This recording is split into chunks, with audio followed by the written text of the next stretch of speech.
Hello guys, this is your friend and we are back with a new fanfic.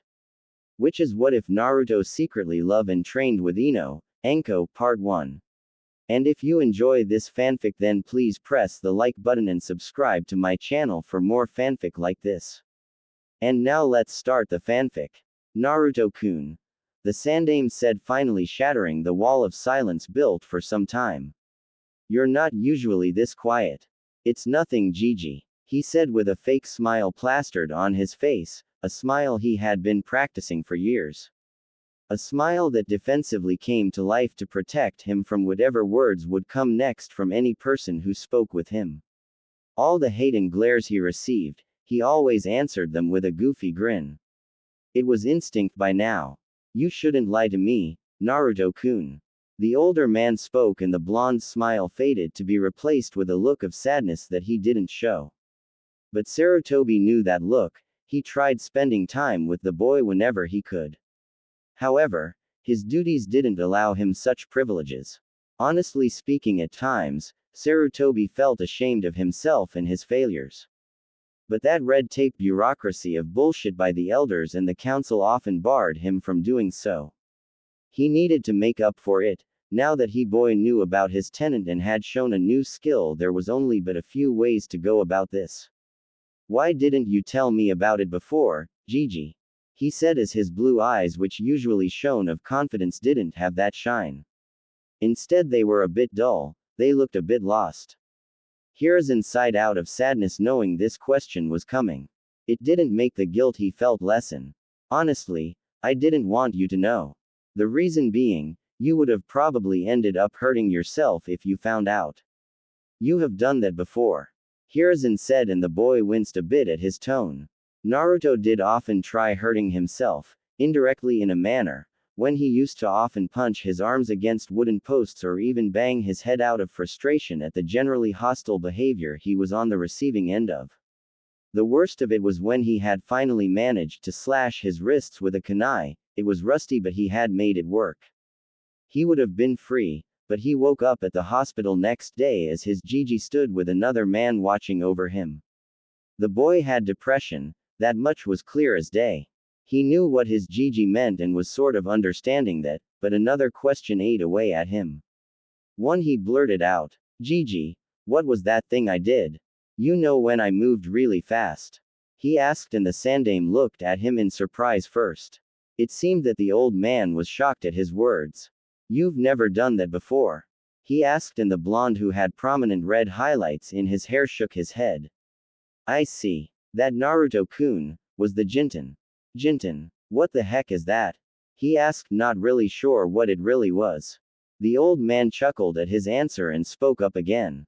Jinten, or swift release, is a Kekkei Genkei, something that is only known to manifest in a clan or immediate family members. He said, and almost immediately the boy beamed up as his hands landed with thuds on the desk. Does that mean my parents had this Jinten thing? Am I from a clan? Gigi, am I? Whatever remaining questions that the blonde with red highlights wanted to make was stopped when the old man raised his hand to stop his frivolous barrage of queries. To my knowledge, you parents didn't have Jinten. The old man said in order to bring his excitement level down. You're the only one in Konoha with such a bloodline. However, Sarutobi noted that the boy's eyes widened, then they grew dull as he began to speak. So, you did know my parents? He said with an intermediate pause as the Sandaime's eyes widened for a moment before retaining their normal dimensions. Did he plan to say it in that way? Sarutobi thought with a small grimace in mind. The boy was a tricky one. While he may not be the sharpest kunai among them all, he certainly had his own way of doing things, and this did not seem far from his modus operandi.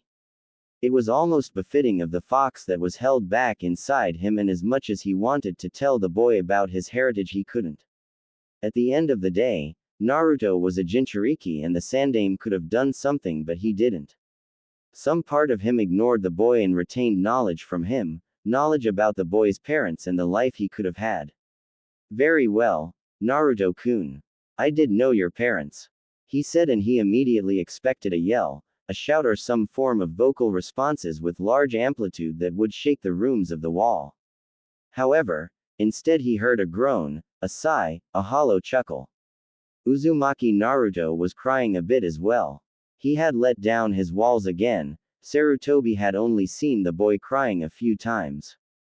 Once when he was admitted into the hospital after the first hunt, second when a woman who often visited Naruto to talk with him died, and finally when he was 9 after he had received the worst beating resulting in a completely fractured arm and heavy internal bleeding. His suicide attempt was different. After he had woken up he didn't cry but had a hollow look on his face and a voice devoid of all his optimism, just like now. So, you did know, he said in a near-depraved voice in between the sobs. Then he rubbed his eyes and dried off his tears. The fire that was always in his eyes had returned. However, betrayal and anguish were present too as he spoke. Why didn't you tell me? Why did you always lie to me? I did it for your own good, Naruto-kun. Your parents, they were shinobi who had many, many enemies outside the village. If they found out you their son were alive, then you would have been marked for death from a young age. He said, a calm tone, trying to wash away the guilt he felt from looking at those betrayed blue eyes. While the young teen was far from composed at the moment, his mind did register the words. Uzumaki Naruto was dense and maybe slow, but he wasn't stupid. He knew that there were many people with dark agendas in the world. An example would be the woman Uchiha Makoto, who often visited him in the park when he was alone since he was 6, later whom he learned more than a year later was Sasuke Tem's mother, and she wanted him to be friends with Sasuke so he could ease up a bit. That woman often brought him gifts, sweets, and of course his trademark goggles when he was curiously eyeing them one day at a store. Then, 3 years later she had died. The Uchiha clan massacre happened and he had lost something akin to an aunt. He still went to the cemetery every now and then to lay flowers on her grave. He kept those goggles. They were precious to him and were a memoir of Uchiha Makoto, one of the few people who cared about him, and a woman, who despite being there for a short time, who had showered him what he assumed to be motherly love. He would forever remember her.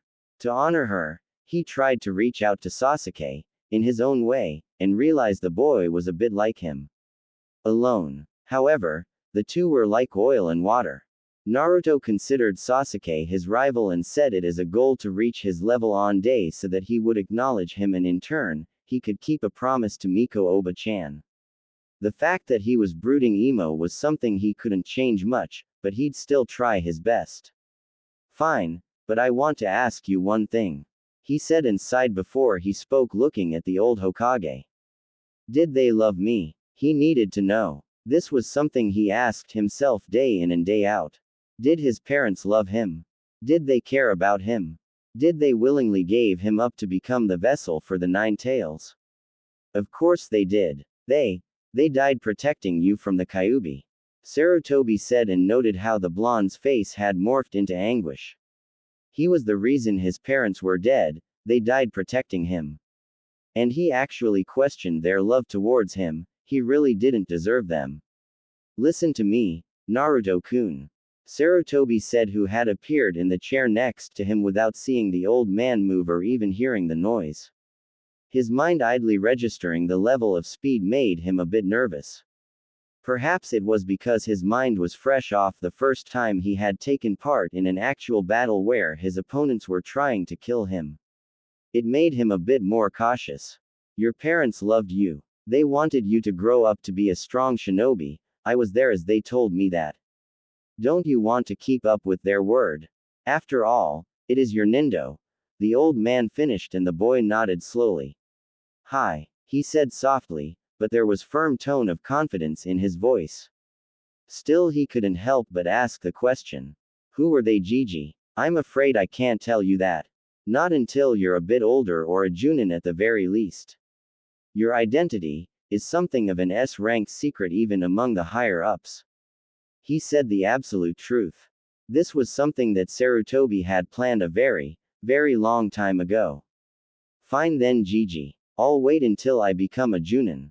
Then you'll have no choice but to tell me, and finally, give me your hat as well. He said with a small smile, as he looked forward to the day he would find out who he was, where he came from. Well, that said, I'll see you tomorrow with your picture when you register, then a month later team placements will take place. Looks like the Kage Bunshin will help you in training more than you can know. The Hokage said, and the blonde looked at him an inquisitive stare. Gigi, what do you mean the Kage Bunshin will help? And why are placements a whole month later, Datbeo? He asked, and the old man chuckled at his response. Right, did you know that shadow clones can relay memories to you? He asked, and the blonde looked at him with squinted eyes, not clearly understanding what the elder was saying. What I'm saying is, Naruto-kun, you can use shadow clones to train. Since you have large chakra reserves, even without your tenant, you can use them to increase your training.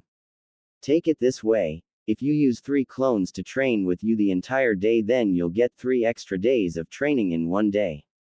Shug, Naruto said as his eyes somehow shaped into stars, and the old man had to bark out a small laughter at his reaction.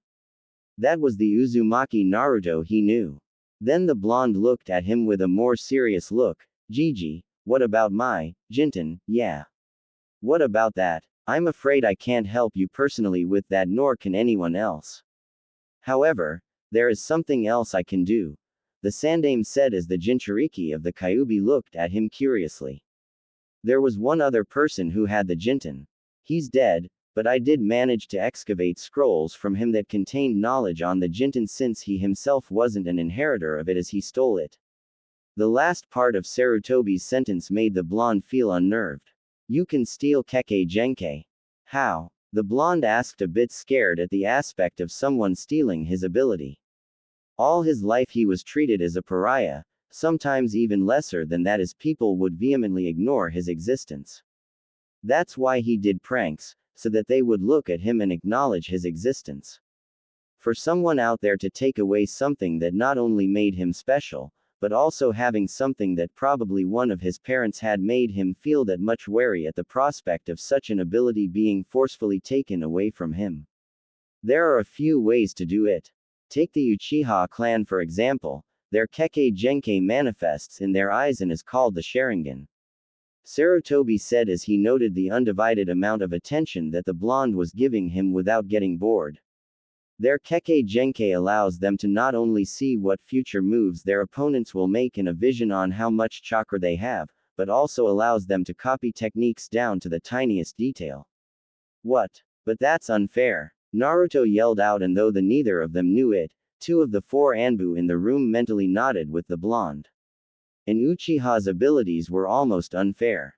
The orange-clad boy continued, are you telling me that if someone works hard for years to fire a jutsu properly, a guy with a Sharingan can just look at him with his eyes and steal the technique just like that?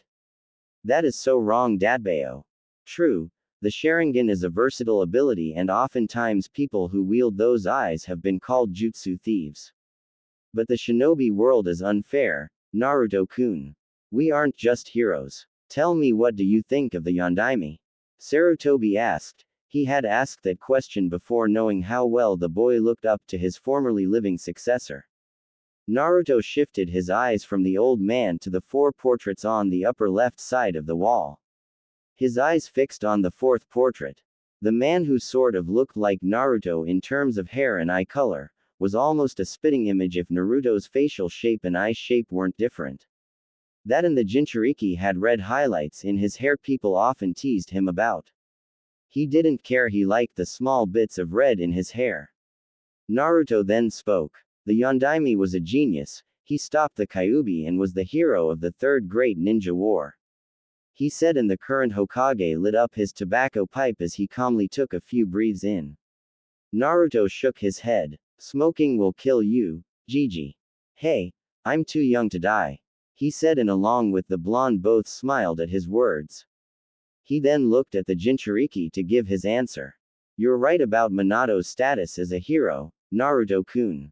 But do you know people in Iwagakure hate him? Even to this day the Yellow Flash remains their most hated nemesis. Why? I mean, sure, they were enemies in the war, but other countries were involved as well. The blonde said, trying to make an argument in favor of his hero. Even though the man sealed the Kyuubi in him, he still admired him. Though not as much as before, finding out that you were basically housing a mountain-sized demon does that. True, but Minato didn't just win the war. He annihilated Iwa's chances in the war. Using his famed Hiraishin, he killed over 1,000 ninja of Iwagakure in a single battle. He said and let that information sink in, knowing full well that the boy must have skipped a few 20 lessons in history. He had emphasized his sentence properly and saw the conflicted look on the blonde's face. That is another thing I wanted to talk to you about, Naruto-kun.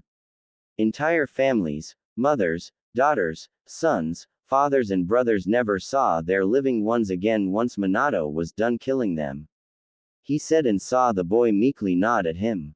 So, you're saying that the Yondaime was just a killer? He asked and the man made no physical reaction. All shinobi are killers at one point, Naruto-kun. At times we get missions that are well more or less assassinations. The Yondaime had killed plenty of times before that, but not because he was a murderer. He said and the blonde with red highlights looked at the old man. He did it to protect the village and his loved ones so that Iwa would not destroy Konoha. At one point you two have to kill Naruto-kun, which is one of the things I wanted to talk to you about.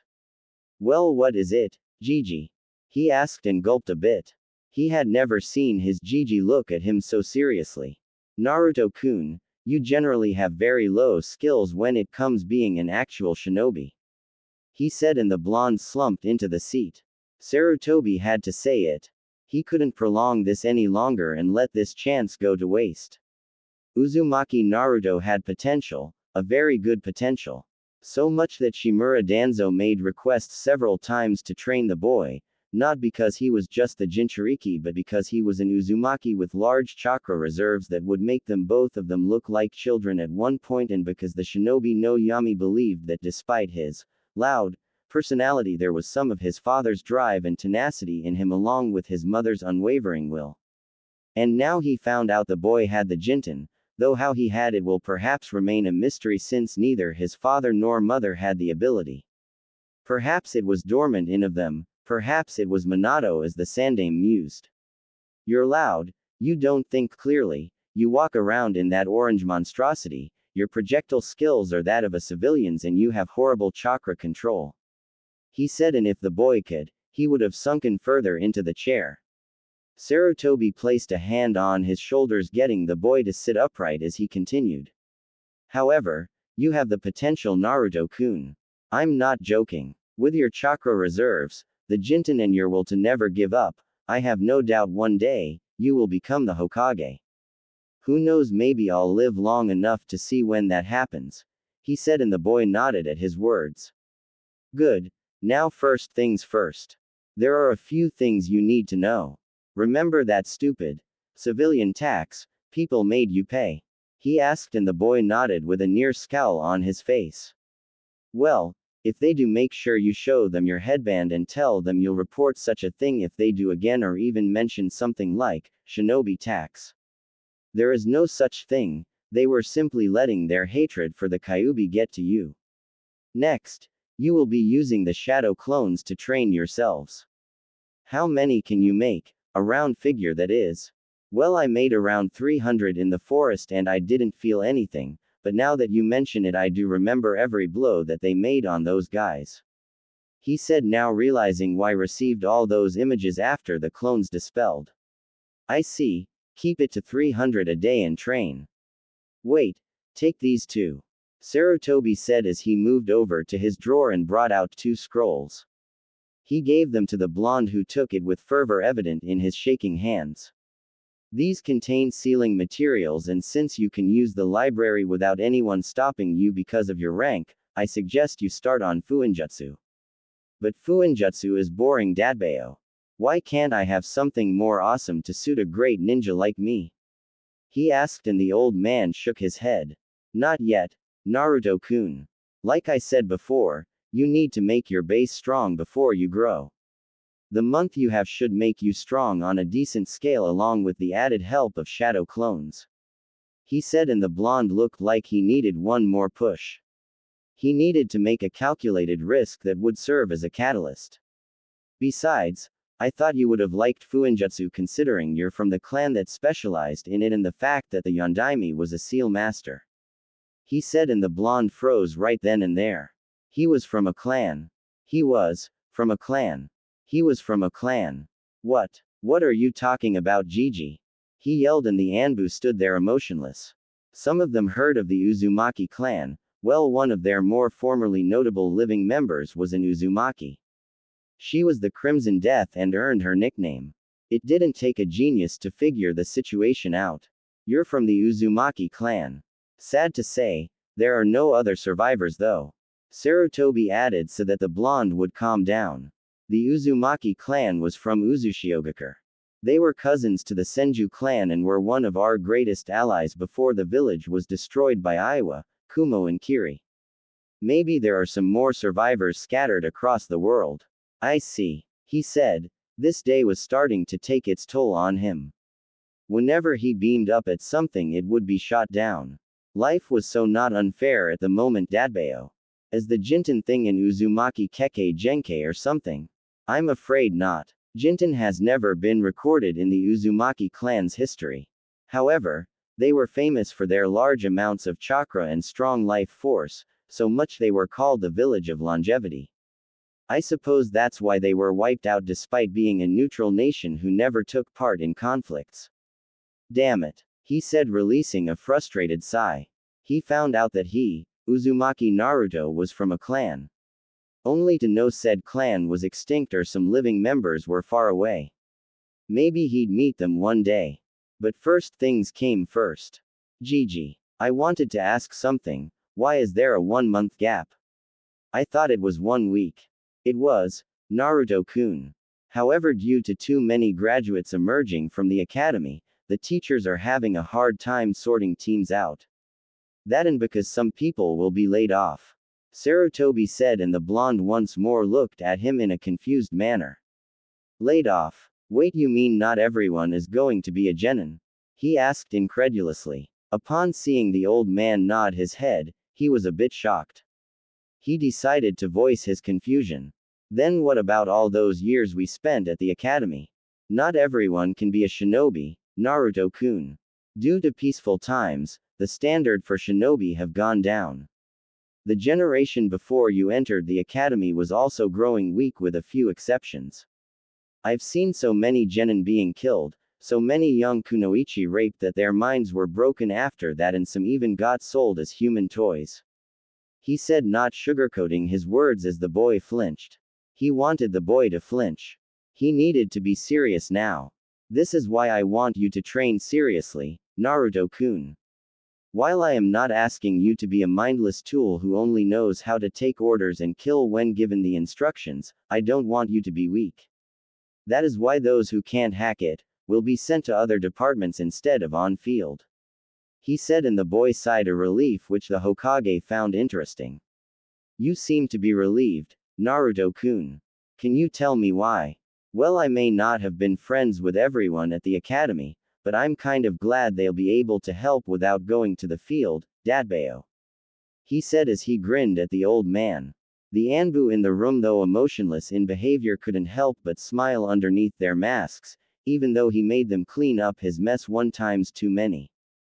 Hiruzen himself had to smile widely at the words. It was incredible how the boy still cared about the general kids who studied with him despite their behavior. He truly was one of a kind. You're going to make a fine shinobi, Naruto-kun. I'm surprised all the girls haven't come after you yet. Hiruzen said, and the boy grumbled. Yeah, right. All girls want right now is to be with their Sasuke-kun. He finished with a tone that was reminiscent of fangirls. He then continued. Honestly, I don't get it. All he does is HN, HN, and HN. Then proceeds to be a jerk, and everyone, including Sakura-chan, just squeal at him for grunting. Maybe they like him more because of your perverted jutsu and avoid you. Hiruzen said as he chuckled at the boy's reaction. One of the Anbu, who happened to be female, twitched a bit at her leader's words. I just made that after seeing a guy reading a magazine that had girl on the front wearing little to no clothes. A couple was going by, The guy with the woman was staring at the cover before the woman with smacked him on the head. It works as a good distraction, so I made it, he said, and the Hiruzen stopped for a minute. Surely the boy didn't. Naruto-kun, what do you mean you made that after seeing a magazine? What about your ed class? He asked, and the boy was quiet for a minute before he spoke up. Oh yeah, I was kicked out of that class all the time. PSSHT. Like I'd have a problem without that class. I mean, who needs? It's just a gender, he said, and the Anbu couldn't believe what he just said. Sarutobi's eyes were the size of dinner plates. Then how'd you make the henge? Sarutobi asked, and the boy replied earnestly. Well, it was more or less the same picture, only I added no clothes and smoke to cover my body parts. I didn't want anyone to see my fat chest and my thing hanging out, he said, and everyone were shocked at his words. In their minds they imagined that blonde he transformed into, with that in between her legs. Sarutobi shuddered at the implications. Oh dear, the Hokage said as he breathed in and exhaled. He needed to fix this. For all that was straight and perverse, he needed to fix this. So no one ever taught you about the birds and the bees? Birds and bees. Well, they're animals. Bees are insects, cause you know Shino always liked to clarify that, he said, and the old man pinched the bridge of his nose. This was going to be very, very awkward. That night Uzumaki Naruto went home with a red face and steam blowing out of his ears. He kept muttering incoherent sentences. Goes there, and, how do babies even come out of that place? However, the one he kept repeatedly chanting, and more than once a few women who were in earshot heard him had to blush, they do it in the ass too. 4xx skew 4xx. This was frustrating. No, this was far beyond frustrating. Let it be said that while Uzumaki Naruto may not be the most patient man or living being in general on Earth, he was far from being the worst. Still, having to sit still and study for more than 3 hours without having to yell his frustration out was wearing thin on him. That and the strict librarian lady had already hit him twice with that accursed, unholy stick whenever he increased his volume. One day he would have his revenge. Just wait, Datbeo. Beside him were 50 other shadow clones who were working on reading as well. He had decided to get started on Fuinjutsu and was currently studying the first of the 10 distinguished levels. He had to admit that it did beat carrying a backpack with him, and much to his own surprise, he found it interesting, far more interesting than the other stuff, which consisted of knowledge on not just Konoha but the other major villages as well. The academy had seemed to skip out on a lot of things, and Gigi was right. The standards had dropped. The standard genin age for graduation was 10 years old before he joined, 9 during wartime.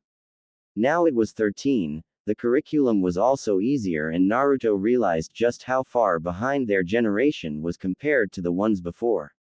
Naruto also picked up books on ninjutsu, genjutsu and taijutsu. He quickly made notes, in a very ugly style much to his distaste, on all of them, and was making more notes upon notes. He didn't even know he had that much empty space in his notebooks. He decided to go out and test out his taijutsu skills and quickly realized that he, Uzumaki Naruto, in his own opinion. Yup, a spar with his clones and he realized just how horrible they were. He needed to work on his taijutsu. Thank God training ground 3 was virtually abandoned as Gigi had told him. Summoning 500 clones, bah, he could pull it off. He gave each 100 of them to learn the katas, and hours later when he had received the memories, vertigo took a whole new meaning for him. Uzumaki Naruto was lying down on the grass as his eyes wandered to the sky. Last night's conversation with Gigi about his skills was his main focal point now.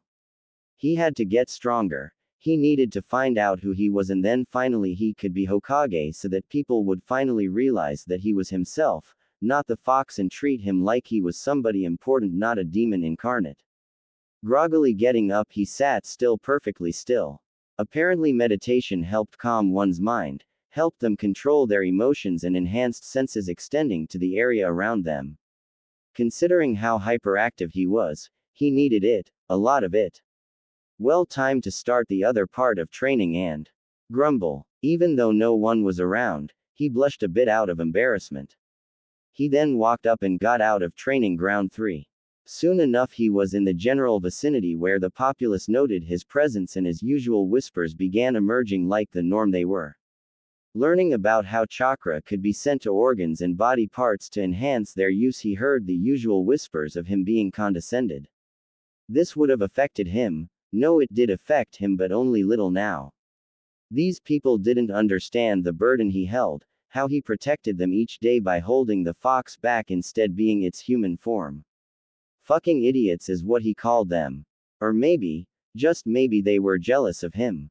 Yup, he said as he grinned with his arms behind his head as he walked proudly among them. They're just jealous of my natural awesomeness. Hell, if I was any cooler it would unfair to the world Dadbayo. Uzumaki Naruto then finally found the most divine place in all of Konoha. Ichiraku's ramen. Entering the stall, he gave his loud declaration. Uzumaki Naruto is here. Prepare the ramen, for the champion of the gods has arrived. He said, and the two other people in the stand, two chunin, scoffed at his words. He proceeded to ignore them as well. Bah, as if they understood his love for ramen. Some may call him weird or obnoxious for having such a craving for the starch-based food, but he still remembered it. He was 6 and alone, living on the streets after the orphanage kicked him out. It was raining heavily and he had come to this side of the town. A heavenly smell of various spices had brought him to the stall and he was peeping through the door trying to figure out what the smell was. The man at the counter, Tuki, had seen him and called him. At first he thought he was going to be yelled at or pushed away whilst thrown to the ground. Instead, Tuki ushered him in and gave him a towel to dry himself off and asked him whether he was hungry. The young boy replied no. Despite that, the man put a steaming, freshly made bowl of miso ramen and Uzumaki Naruto had unknowingly shed tears of joy that day. Tuki was later the one who informed Hokage of him being here and the boy got his own apartment after that. Ichiraku's became something of a safe haven for him. Ramen was his emotional comfort, a means of escaping his sadness. In a minute, Naruto-kun, came the voice of one Ichiraku Ayame who was happy to see him again. He sat down and she ruffled his hair before Tuki came in with an extra large, Naruto, special. Finishing his prayers to the gods of ramen and muttering a gracious, itadakimasu, the blonde drove into the bowl. The ramen never stood a chance as he began to viciously wolf down the noodles as they happily entered his abyss of a stomach. It didn't take him long and soon after 5 more bowls followed. Before Tuki could say he'll put it on the tab, Naruto brought out the money and paid him in full. Naruto, Tuki said as he took the money and counted it, a bit confused. Don't you usually pay later when having more than 2 large? Yeah, but apparently some of my monthly stipend got mixed up and I got some extra cash last night. He said as he chuckled at the lie he said. The truth was, Naruto was paid for what he did last night. Sarutobi said it was not only a means of saying sorry to him, but also for the service he did. He got the pay for a C rank mission and boy it was good be rewarded. Well, that's good, but what else do you have planned today? Ayame said and the blonde looked confused for a second before he spoke. Right, I got some more training to do and after that I need your help. Naruto said with a furious nod as both father and daughter looked at him in a confused manner. My help? In what exactly? I'm not exactly a shinobi. Ayame said and the boy nodded but spoke up once more. True, but you're one of the damn best cooks in the village aside from Tsukijii-san, and Gigi said to grow stronger I need to eat other things than just ramen, which is so not right. He said and Tuki laughed at his words. Ayame blushed at being called at one of the best damn cooks but later also chuckled at his reaction. Then he heard it. Her voice. Sakura-chan. Uzumaki Naruto thought as he heard her talking with someone.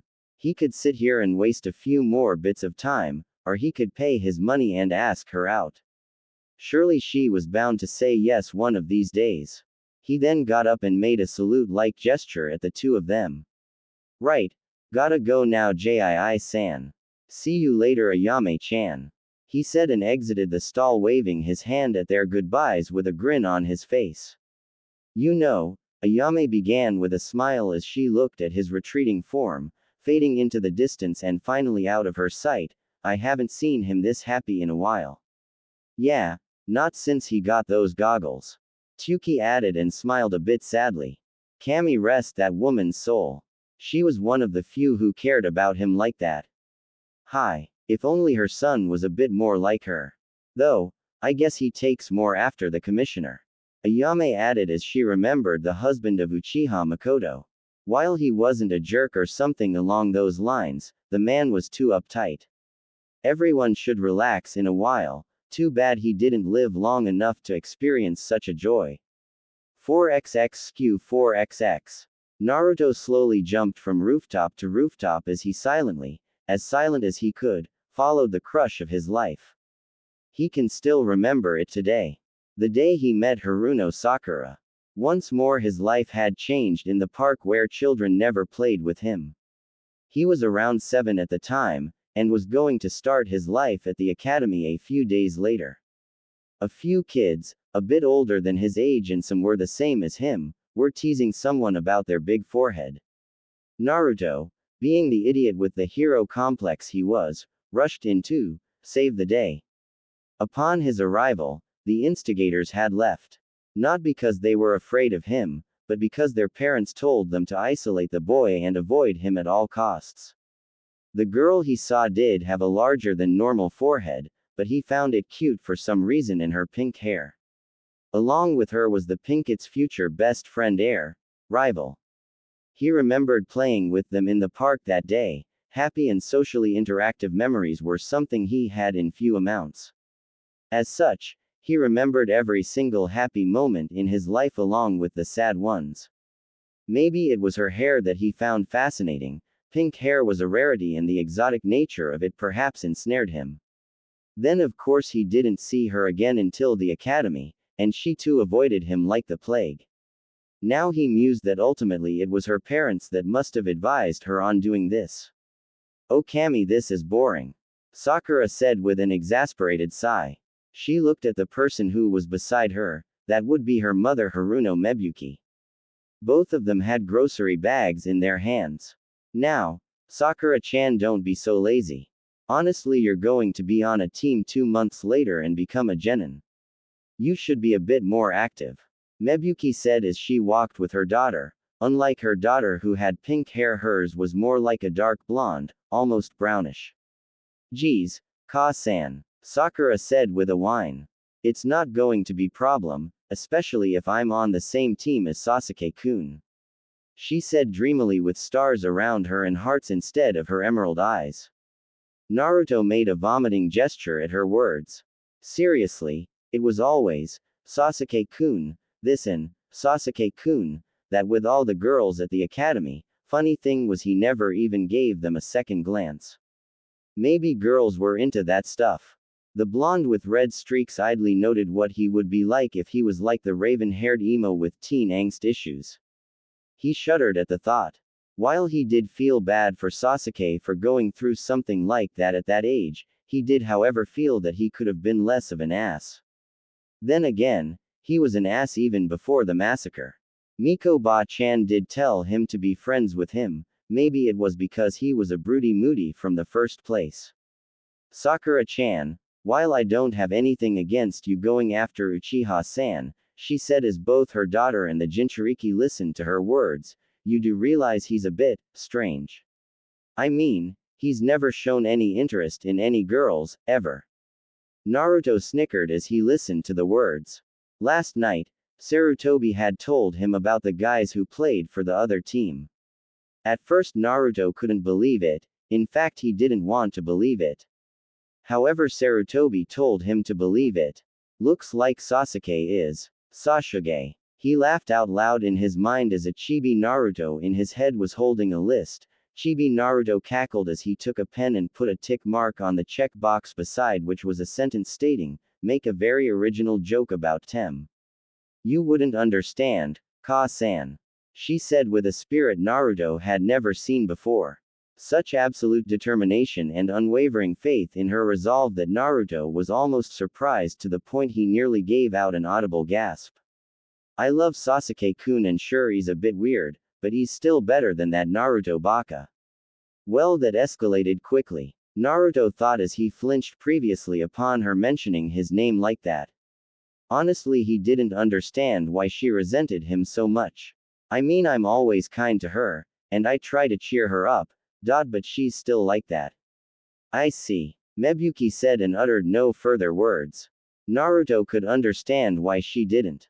She was probably like the rest of them, although he was glad that she didn't add anything horrible about him. That was good. Honestly, that baka. Always screaming and yelling how he's going to be Hokage.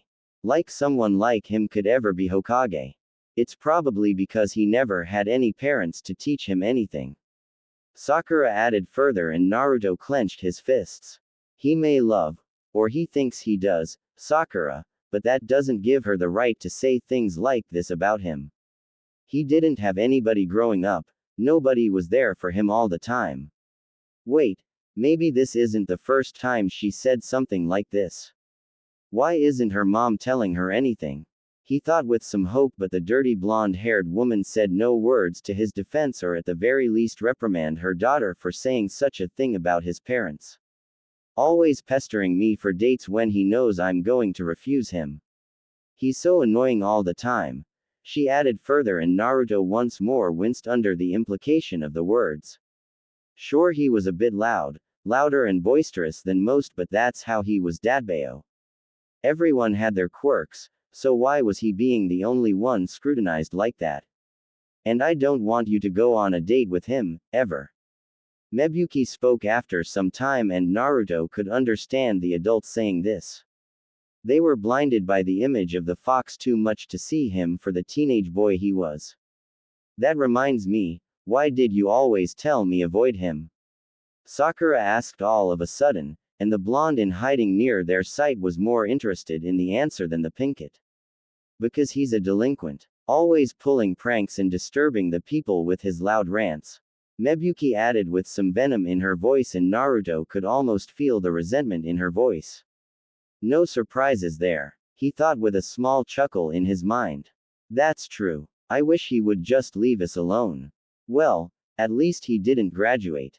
He even failed the graduation exam. I mean, who can't do the Bunshin no Jutsu? Anyone can do it, she said, and this time Naruto felt a bit annoyed at her words. Gigi explained to him that the reason why he couldn't do such a low-rank jutsu was because he had so much chakra, such massive reserves of densely coiled chakra, that it was impossible for him to pull it off without having near-perfect control of his chakra, which only one of his students, Sukain or Su something, had done. Though he was a bit upset at not having control, he was ecstatic when he learned about his large chakra reserves, even without the Kyuubi. Uzumaki chakra FTW. Honestly, I'm glad he's not a ninja. Otherwise he'd be a failure of a shinobi and drag everyone's name in the village down with him. I just wish he'd go away, she said, and that was the last thing Naruto heard before he turned around and left. He jumped away as he didn't realize that small trickles of tear were floating from his eyes into the wind as the sunlight made them reflect some light. In that moment, Uzumaki Naruto hated himself. His mask of oozing self-confidence had been shattered by the first girl he had ever loved, yet he couldn't bring himself to hate her. He couldn't even now. All he could do was writhe in self-loathing. 4xx skew 4xx. The Sandaime Hokage was breathing out of relief. At last he was done with today's pile of paperwork. It always was his bane. Even with the assistance of his shadow clones, the professor had trouble sorting them out properly. Then as he relaxed in his chair, he thought about pulling out his pipe and read that orange book he liked. It certainly would be a good way to pass his time. Then he felt the presence of a man he hadn't seen in some time. There was a knock on his door, and Sarutobi voiced that the person may enter. The man entered and was old in age, around the same age as him, give or take a few days here and there. He also had bandages covering the right side of his face, more specifically the eye, as if he were hiding something. A crutch rested in his hand as it pushed against the ground to make him stand straight, however his lone eye was closed. In that state, he walked forward and sat on the chair. He didn't need to open his eyes to know where the items and furniture in this room were. He knew where everything in this room was. Danzo, Sarutobi spoke up with a voice that displayed the opinions of both interest and mild hostility. What are you here? The Jinchuriki boy is training at Training Ground 3. The man known by the title Shinobi no Yami said in reply. He opened his lone onyx eye as he watched his rival look at him impassively. He then continued, he's training properly. What exactly happened to instigate such an event? For a moment Sarutobi Hiruzen remained quiet and observed the situation in front of him. Shimura Danzo did love his village, but his methods were almost that of a tyrant at times. More than once he had asked for the young Uzumaki to be put under his care so he could train him to be the weapon Konoha deserves. Sarutobi had told him in front of the remaining elders that he would rather die than spit on Minato's grave in such a way. Uzumaki Naruto was off limits and over a certain amount of time Danzo accepted the fact. The reason was because he couldn't make the Jinchuriki his soldier. The Kyuubi was not a beast to be underestimated or trifled with by normal means. He simply couldn't put a cursed tongue eradication seal and not expect the Kyuubi to do something to disrupt it. He also couldn't use the Koto Amatsukami now. He had to wait for at least another 3 years before he did it. Koto Amatsukami distinguished heavenly gods despite being the most versatile and non-detecting genjutsu in recorded history did have its own share of drawbacks. Even with his Senju cell enhancements, the highest caliber of genjutsu in existence required a ridiculously large amount of time to recharge so he could use it again. He had last used it when Sarutobi had made his decision to kill him after the Uchiha incident. Activating the Koto Amatsukami, he implanted the idea that Sarutobi shouldn't kill him, rather disband his root operations. The genjutsu also had a 3-second time frame, and due to the hallucination induction it conducts on the victim, Sarutobi was still walking towards him when he used the jutsu. If he made any attempts to defend himself or let his root agents come to his aid, then a battle would have ensued and there was little possibility he would come out on top, as Sarutobi wouldn't give him a fair fighting chance. And now here he stood, a failure trapped within his own weaved plots. I may have given him a right push to what he needs to be rather than what is. What are you really here for? Sarutobi asked, not at all amused at how his friend conveniently appeared at such a time. Nothing, I just wanted to know why the Jinchuriki was training that, seriously. My offer still stands, Hiruzen. I could train the boy properly. Danzo said, and Sarutobi looked at him as if he was serious. You already know my answer, Danzo. It won't change. I owe his parents that much. Sarutobi said, and Danzo remained quiet for some time. If you owe his parents that much, then you shouldn't have let his life gone to shit.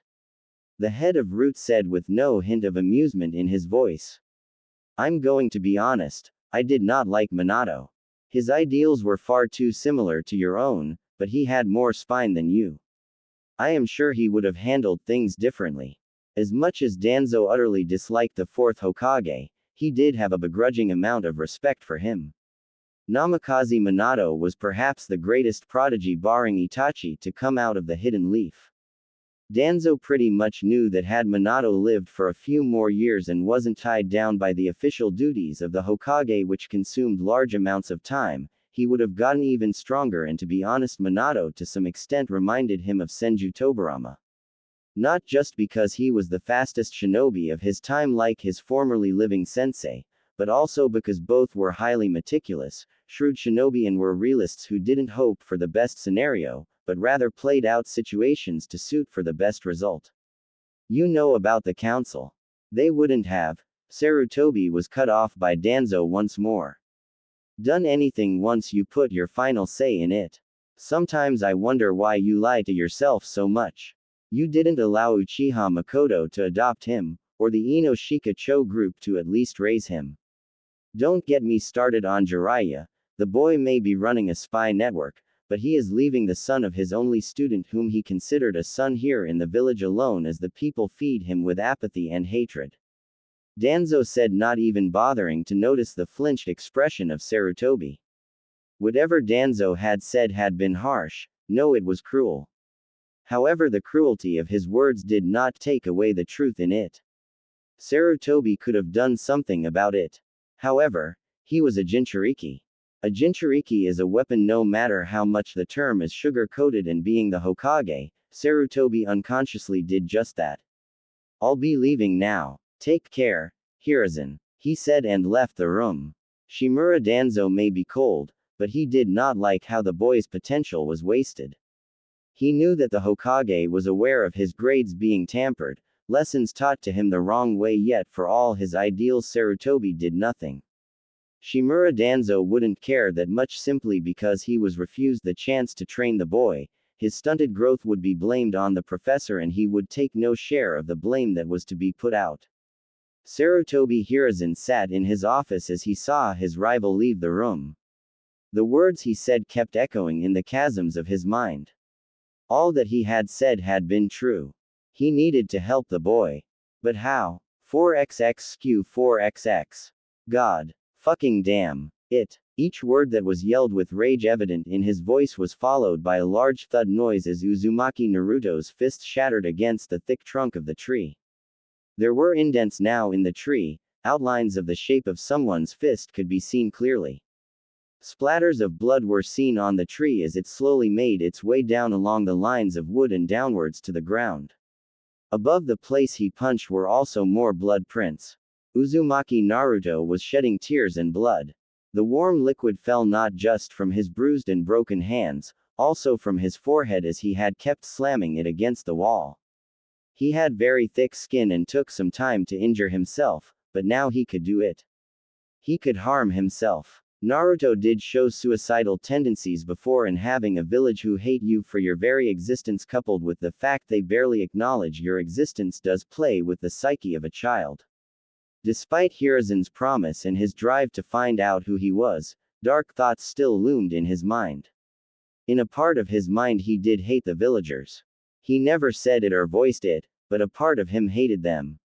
When Sarutobi revealed him being part of a clan that was related to the Senju, the fucking founders of the damned village, he had also been angry. He wondered if other clan members of nearly extinct clans were like this. No, they weren't. He had quickly concluded this in his mind. He remembered Uchiha Sasuke getting extra lessons at the academy all because he was recognized as the last Uchiha. He was not the last. Sasuke's thrice damned traitor of a brother Itachi was also alive and out there. And here he was in Uzumaki living in the red light district, while the Hokage held back information not only about his Jinchuriki status but also his parents. With fury and despair he brought his forehead against the dark bark of the tree.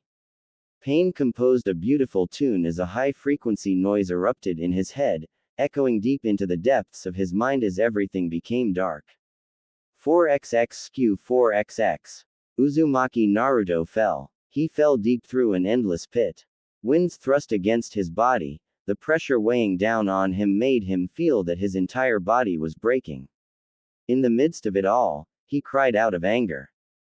Deeper and deeper, he fell into the abyss, not sure when it would come.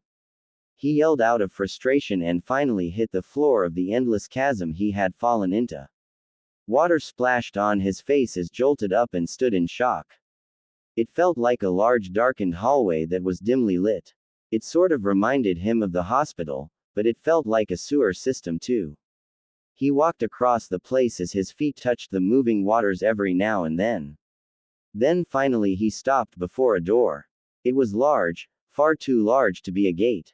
It seemed more akin to the size of the gate the village had in its entrance, if it was probably around 3 to 4 times larger. The red gate had splits in between and someone like Naruto could have easily stepped through them. However, instinct told him to stop and turn around. Then he saw it. 2 red large orbs glowing in the dark, a black slit present in them both. Then he heard a growl emerging from the dark end of the gate, or he realized it a cage. Then the being came into view. The beast was titanic, easily as large as the Hokage monument. His teeth were bare for the world to see as some saliva dripped from it. The fangs looked like they could bite and tear through anything, and the body of the beast had dark orange fur all across it. Its hands were large and seemed more human-like, which piqued his curiosity. However, it was the slow and rhythmic movement of its 9 menacing tails that made him freeze in a trance. It felt like an overture to chaos that would be unleashed. So, my jailer comes at last. How many times do I have to save your worthless life, Ninjin? The Kyuubi said, and Blonde broke out of his momentary lapse as he looked at the beast. Is this place inside me? Uzumaki Naruto asked, and the Kyuubi smirked toothily as the Blonde felt a bit unnerved by that gaze even though the fox was lying down clearly on the wet floor. Seems you're not as stupid as I thought, but you're still stupid. Throwing a bitch fit like that after a worthless girl dressed you down. How pathetic. Kyuubi said as he looked at the Blonde clench his fists. Shut up, Naruto said, and the fox looked at his with a raised eyebrow. I may have made a mistake when I did what I did, but I don't expect you to understand. And I don't want to. All you humans are the same. Always so concerned about yourself that you let even the littlest of things get to you. Wars have been started for less, for only something as despicable as humans could do such acts. Kyuubi said as looked at the Blonde. He then got up and looked down at the Blonde. You're no different, selfish to the core like the rest of them. Now get out, I healed your wounds. I will not have my jailer, as much of a retard he is, dying for something as juvenile as that. The mightiest of the 9 said before he was walking back into darkness, but the Blonde's words stopped him. Hey, is there any way to change this place?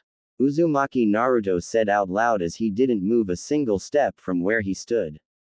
The fox looked back in surprise before he spoke. Quote, What? Kyuubi no Kitsune asked in a confused manner. This place, can't I change how it looks? The Blonde asked, and the large Biju stood still before he spoke.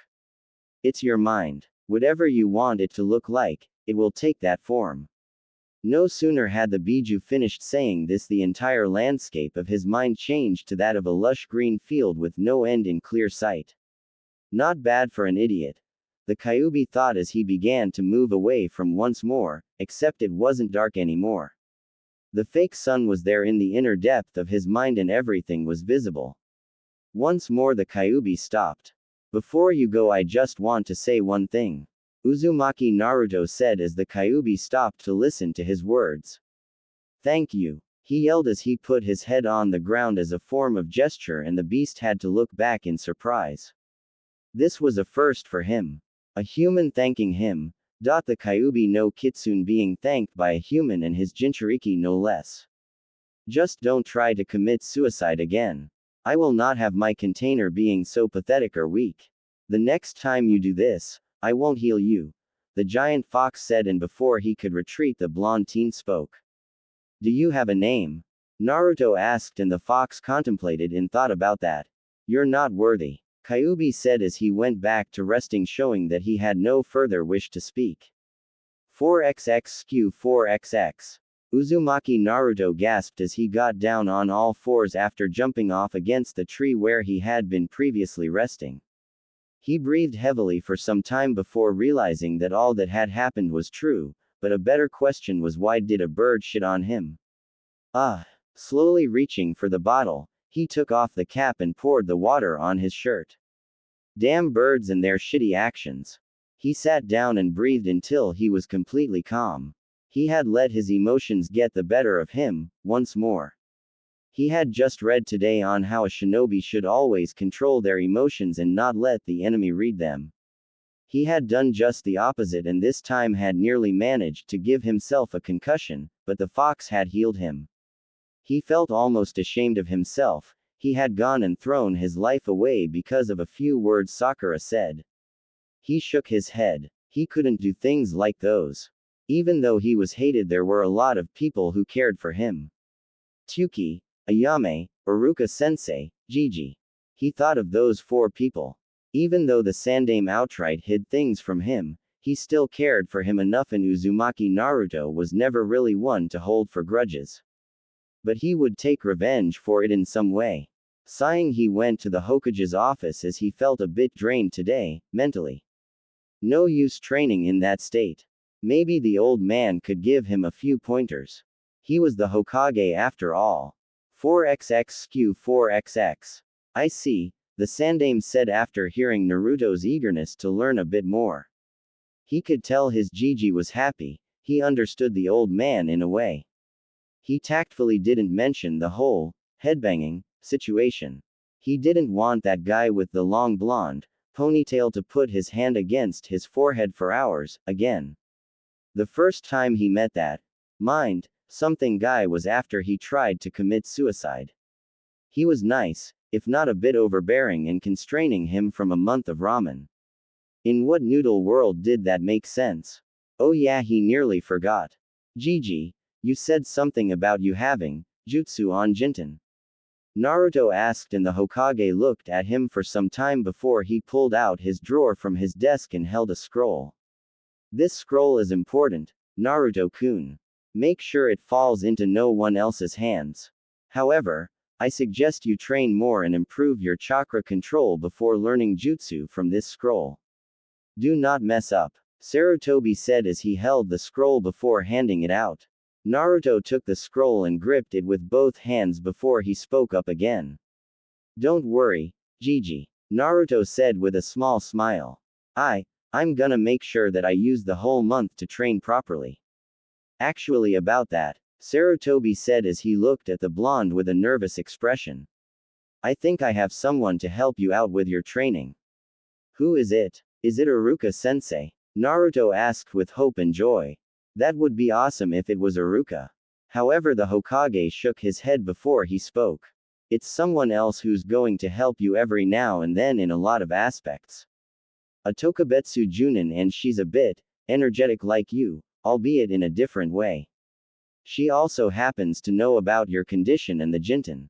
That was all Sarutobi could say before there was a knock on his door, and judging by the time, she had arrived early.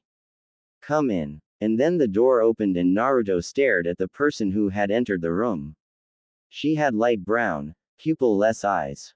Her hair, a dark shade of violet he had seen once or twice, was styled in a short, spiky, fan ponytail.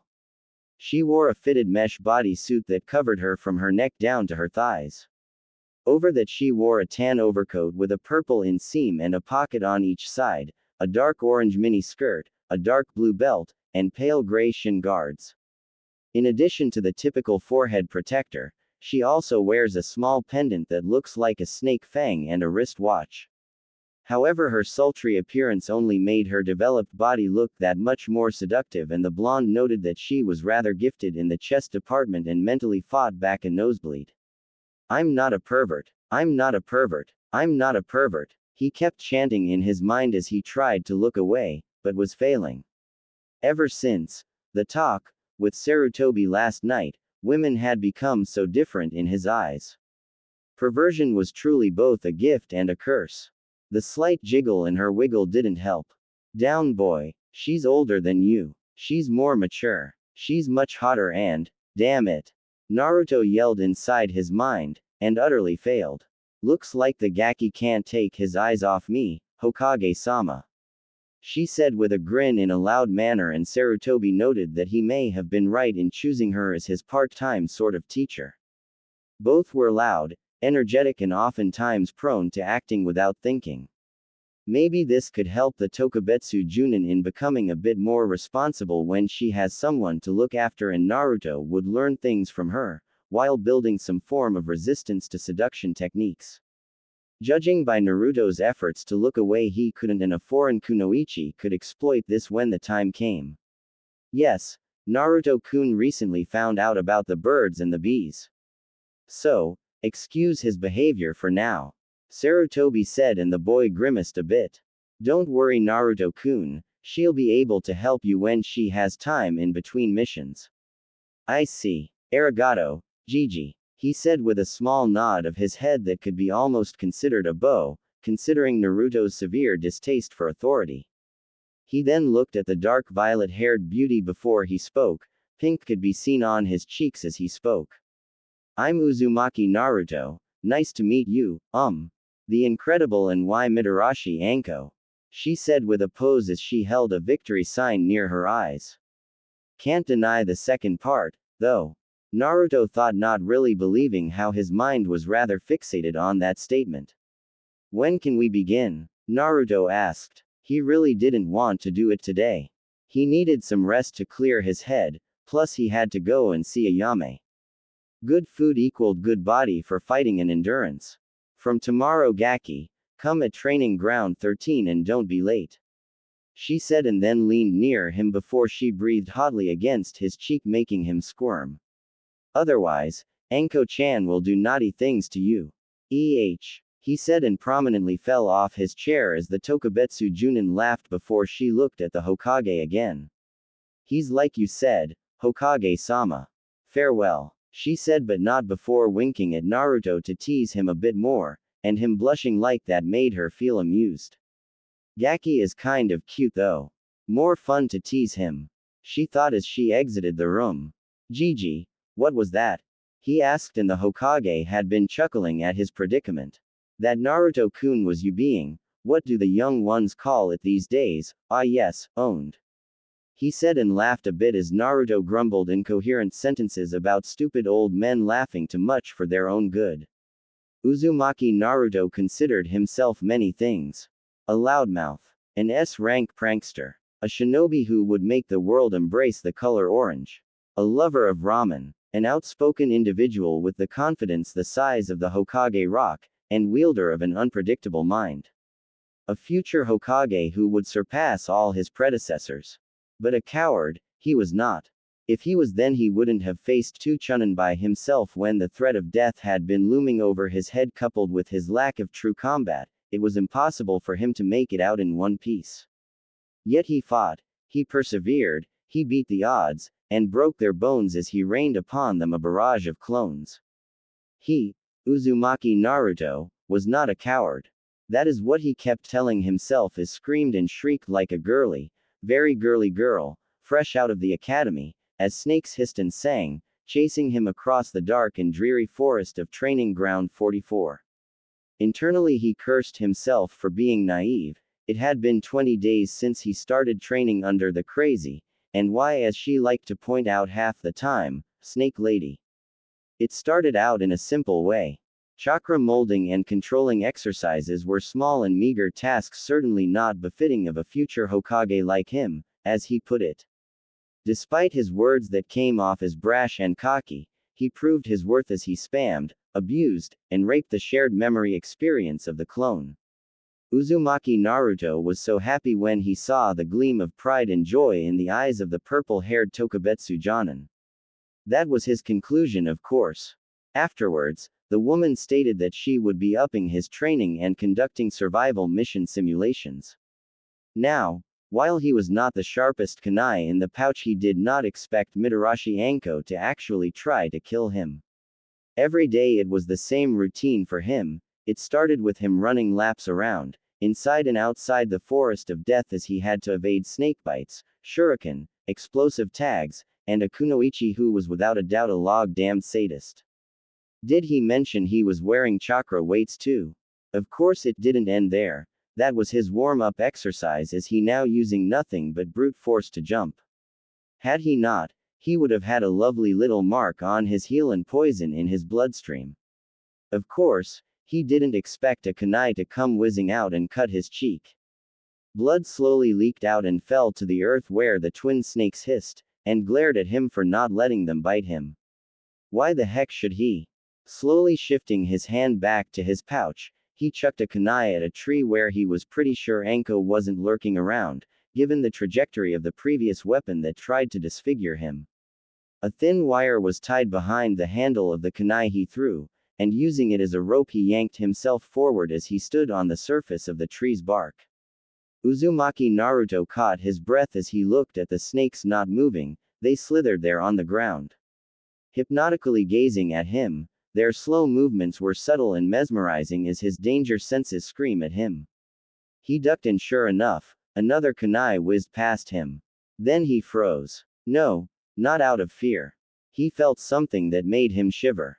He felt two very soft things press against his back, digging into him as the inner and newly acknowledged pervert inside him muttered something to him. Words of indecency, lust, and debauchery rhymed in the dirtiest depth of his mind as he felt two arms wrap around his neck. They pulled him back further into the mushy area, as his entire face became red and steam puffed out of his ears. Ah!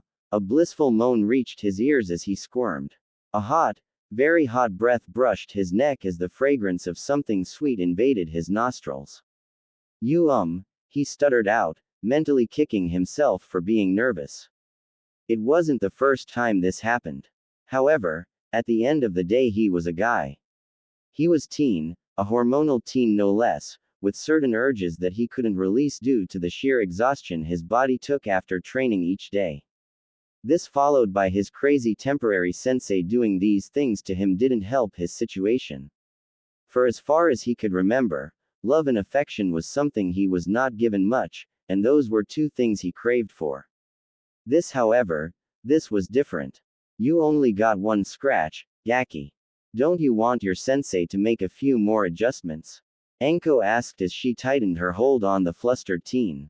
Naruto's mind scrambled as a chibi Naruto with devilish wings and a tail appeared on his left shoulder, giggling lecherously, and give him 2 thumbs up. Apparently this actual was real training.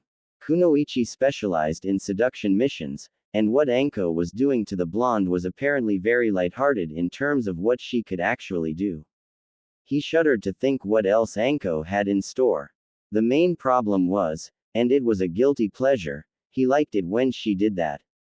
Then of course came the blow to his gut and the orange-clad teen was plummeting down to the ground. Cerulean eyes caught sight of the 2 snakes rushing in at the spot where he would land. With a large thud, his body collided against the dampened, grassy field. As the snakes wrapped themselves around his arm and leg, respectively, the boy smirked. He looked up at the snake summoner whose brown eyes were curiously focused on him, and he mouthed one word. Boom. True to his action, the body of the blonde exploded and Mitarashi Anko felt a sharp, cold metal pressed against her neck. That was not easy to pull off, Naruto said as he held the kunai with a steady hand. He really didn't want to harm her despite her fatal way of training him. He liked Mitarashi Anko, she was a bit like him. However, in his mind, she was a fool to think dango was the food of the gods. So when did you switch out, Gaki? She asked with a sly smile forming on her face. Around the same time you took a break for 30 seconds, Naruto cheekily replied. Apparently having a gigantic fox in your gut had its perks. Naruto's sense of smell and hearing had gone up for the past 2 weeks. He tried to talk to the fox about it, but the damn fox ignored him vehemently and had the gall to call him a simple-minded idiot for thinking that he would cooperate with such a weak jailer. The blonde promptly told him that one day he would make said fox eat his words, to which the Biju told him that pigs would start flying sooner than that event happening. You're getting faster, Gaki. Swifter, he replied a bit cheekily. Anko had to chuckle at that. It was true, he had been improving. Ridiculously too if she could add. Naruto himself was surprised at how much he could achieve once he put his mind to it. A part of him wondered if he would become Rookie of the Year if he paid attention to Iruka's lectures. Unfortunately the boy had actually voiced this thought out loud and Anko being Anko, had smacked him on the head. The snake mistress, as he learned about her unofficial title later, apparently hated the curriculum with a passion that apparently her friend, Nai-chan, matched. Kunoichi were pathetic in her opinion and they were more akin to glass dolls. Normally, Naruto would have yelled, argued, and pleaded that Sakura wasn't like them. She was Kunoichi of the year after all. Now that he thought about it, she wasn't that good. Sure, she was better than most of the girls, the only reason she sort of won that title was probably due to her large volume of knowledge. Swifter, but not that sharp yet, she said and disappeared in a puff of smoke as the real Naruto experienced the same thing his clone felt. Now, If only she wasn't poking his chest with a kunai right now. Do you have to do that all the time? Naruto asked, pink staining his whiskered cheeks as his blue eyes averted the gaze from the playful expression Anko's face. Instead of receiving an answer, he felt something soft and round press against his right cheek. Yup, Anko was rubbing her cheeks against his and he was not going to complain about it anytime soon. Ah, Gaki, the snake mistress almost purred with a voice that he could only describe as alluring. You're not screaming and flailing anymore. It was true. 20 days ago when she hugged him for the first time he was yelling, child molester, and whatnot. Apparently being a shinobi made you of legal age, but he would maintain some decorum dadbeo. Plus there were the 3 prohibitions to follow, which nowadays most people never did. Women, money, and alcohol oftentimes broke a shinobi. He was sure that a legendary shinobi would never mess with all 3. In some village where an onsen was, a white-haired man sneezed. You said it yourself. I have to improve or a kunoichi will kill me sooner than I can think, Naruto said with small grumble. Not that he was complaining about this situation, but apparently the weaker's manipulation was one of his greatest weaknesses. Or as the Kyuubi told him, his ass was grass against women. What about me? Won't I kill you, Gaki? She asked as she pressed even further into him. Naruto quickly used a substitution as he didn't want his pants to be a bit tighter from the nice warmth he was receiving from her sinfully sweet body. Pouting, the snake mistress let go of the log and crossed her arms under her chest. Don't worry about that, Anko-san, Naruto said as the pink was finally leaving his cheeks.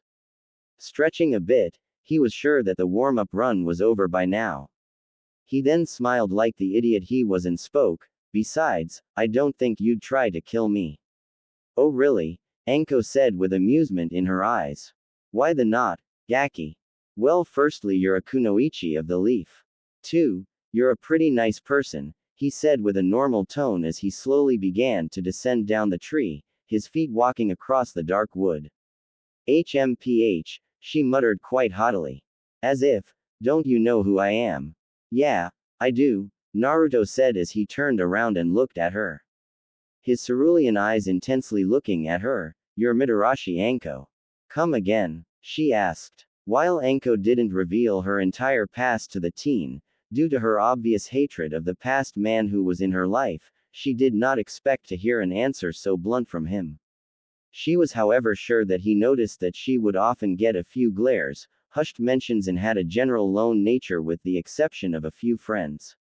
Why, I said it once already, Dadbeo, Naruto said as his eyes squinted. Why were women like this sometimes?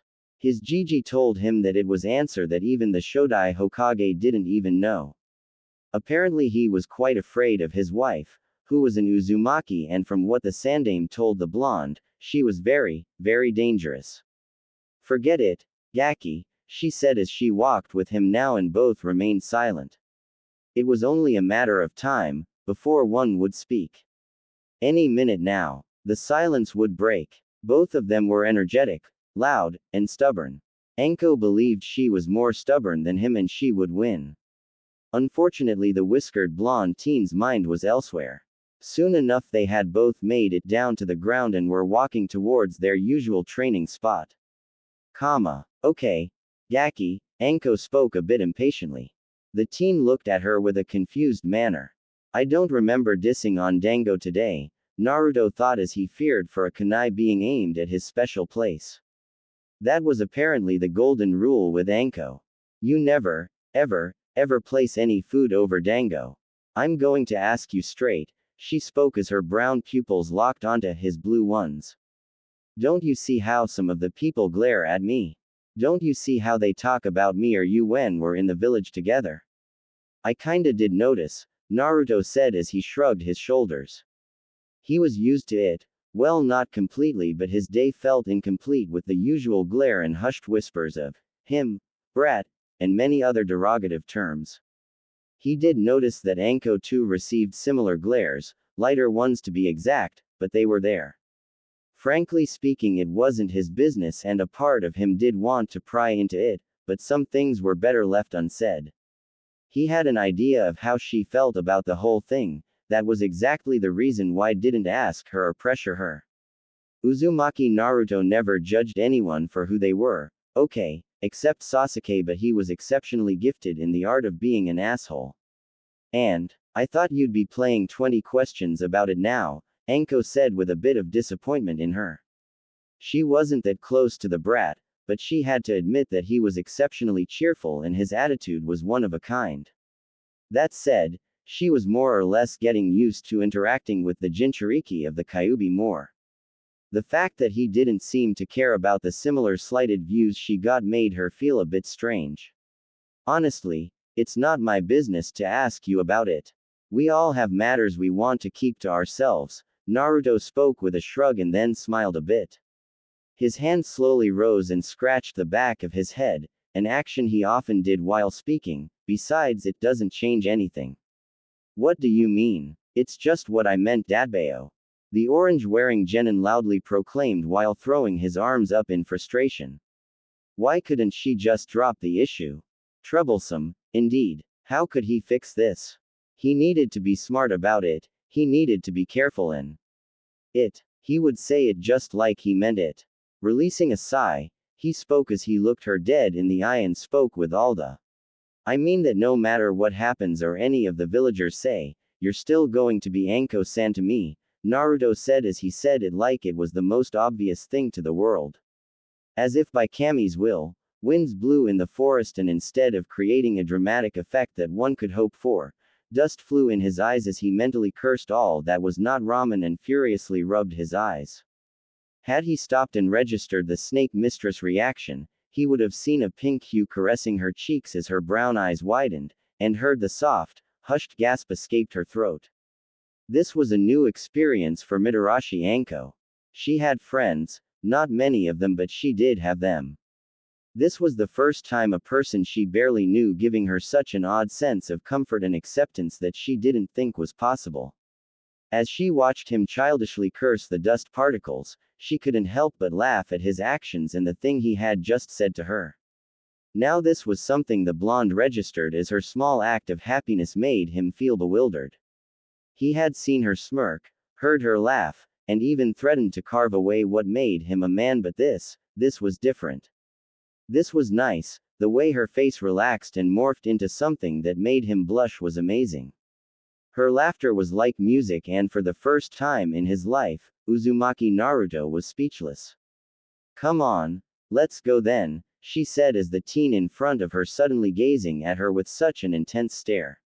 It was weird for her as well, thankfully her words seemed to have broken his state of daze and confusion. As they walked along, Anko decided to mess with him a bit more, and by the log she knew exactly what to do make this experience a memorable one. You know, Naruto-kun, she said, emphasizing on the suffix with a purr. Just as she wanted, the blonde teen slowly craned his neck towards her and stiffened. Uzumaki Naruto was a bit nervous. In the span of training and spending 20 days with the snake mistress, she always called him Gaki, Blondie, Uzumaki, or Ramen's greatest ass kisser, but never had she once called by his first name, that too with a suffix. This was officially weird, this was dangerous, and her trench coat was on the ground. Why were her hands slowly crossing and moving towards her hips? Why was she smiling like that? Why did her eyes have that glint? Why was he internally liking how her arms were slowly tucking at her fishnet shirt? Slowly, gently, cruelly she lifted her shirt as Naruto's blue eyes refused to move away from the sight before him. For saying something like that you get a reward, but you better not tell anyone, Anko said with a honey-like voice that entranced him, and all his efforts to not look at her got crushed mercilessly when she finally lifted her top off. Praising the log, the teen flew back. Blood rushed out of his nose as he thanked the gods of ramen for letting him see something like that. 4xx skew 4xx. This is unusual, Sarutobi Hiruzen said with an annoyed tone as he lighted his pipe. The familiar taste of nicotine settled on his tongue, as he looked at the council. The entire council consisting of both civilians and shinobi clans. Normally he wouldn't have been in a sour mood, but a lot work was left today and the accursed volume of processed wood pulp resting on his office desk wasn't going away anytime soon. He wanted to go home a bit early now and then. More so because his son, Asuma, had returned a few days ago. Their relationship was strained to say the best, and Sarutobi Hiruzen, not the Sandaime Hokage, felt that it was time he started mending that bridge. Hearing a cough, he saw Kawagami Yusei was looking for permission to speak. Giving a slight nod, the man began to speak. Hokage-sama, we requested for a meeting since it regards the future generation of Konoha's shinobi. Kawagami spoke, and one Yamanaka Inoichi almost chuckled at the man's words. A civilian trying to interfere in shinobi matters. The Mind Walker knew that the Sandaime himself must have been found this interesting. It was true. The Hokage seemed amused at the words Kawagami said, but for boredom's sake he let the man continue instead of cutting him off. Shinobi matters outside the academy didn't have any loopholes that the civilian class consisting of merchants, traders, other businessmen and women could exploit. The old monkey had a pretty good idea what the man was going to say, and true to his assumptions, the man's next words sealed the deal. So it is with concern for the greater good we, the Civilian Council, respectfully request that the recession process of this current batch be brought to an end, Kawagami ended after making a lot of points. The representatives of the Civilian Council seemed to nod their heads at his words, and to them the idea seemed alright. Their children had been studying hard for years, only to have their dreams at becoming a great shinobi taken away from them seemed cruel and inhumane. I see, the Sandaime Hokage said with a raised eyebrow.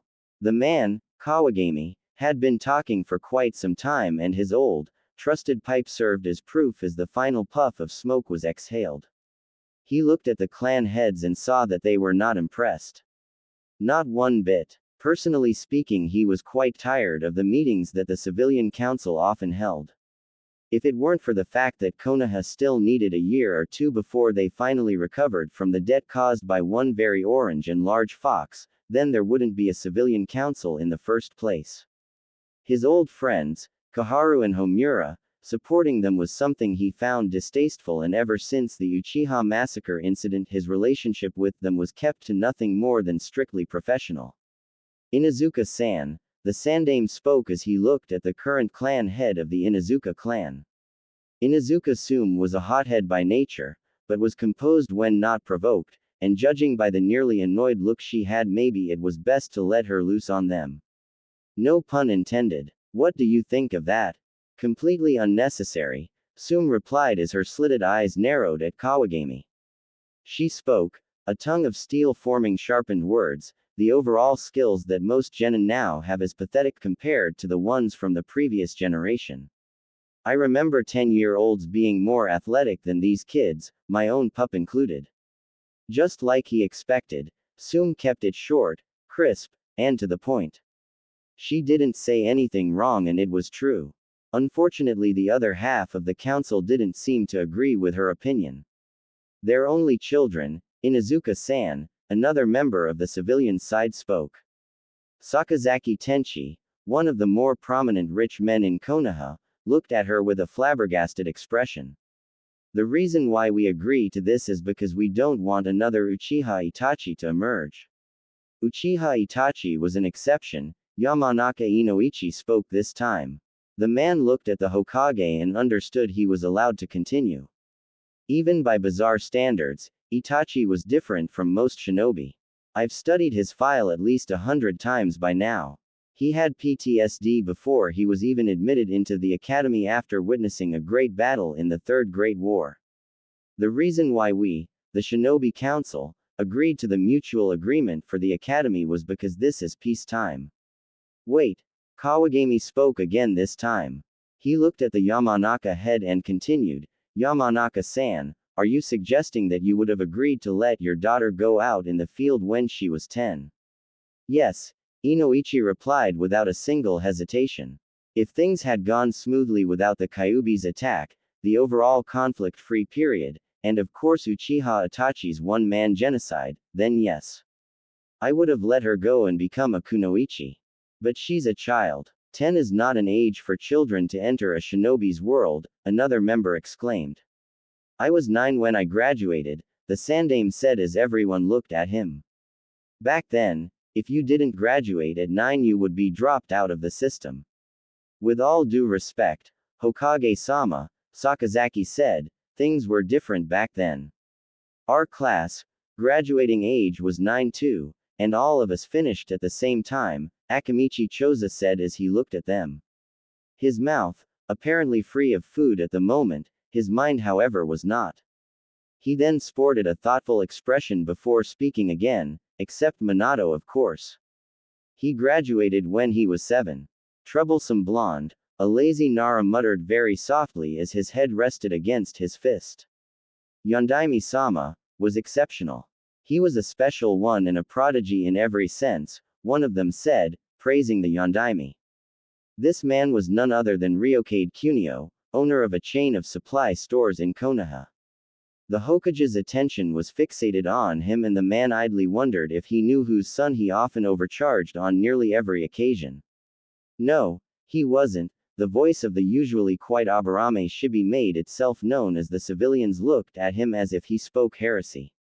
Aburame-san, surely you jest, Kawagami said with an incredulous look. Yondaime-sama single-handedly destroyed the entirety of Iwa's forces. How could you undermine him like that? Undermining him? No, that's not what I meant, Councilman. Namikaze-san was an exceptional shinobi, from day one since all us knew him, the Kikaichu user said, the lower half of his concealed. But you just said. I meant in the regards of what you said by special, the Aburame clan head cut off the needless argument. Namikaze-san did not come from any clan, he was an orphan like so many others. He was however, highly driven and had a tenacious dedication that none of us possessed. Hard work and brutal effort is the reason why Namikaze Minato became the legend he is today. Sarutobi would have clapped if he had not been at this meeting right now. How perfectly he described Minato, except due to recent events surfacing he might be wrong about not coming from any clan. It may be an assumption, but the Hokage was willing to bet his hat that the swift release unlocked by Naruto came from his father's side. Even before the Yondaime re-invented the Hiraishin, he was abnormally fast. Excellent point, Aburame-san, the Sandame spoke with a bit of authority in his voice, which left very little room for argument. The civilian council knew that they wouldn't be able to interfere, and while he was no Morino Ibiki, he did enjoy their deflated and lost expressions. The recession and selection program will continue as it is. Now if that is all then the meeting is adjourned, the Hokage said. However, Kawagami spoke again.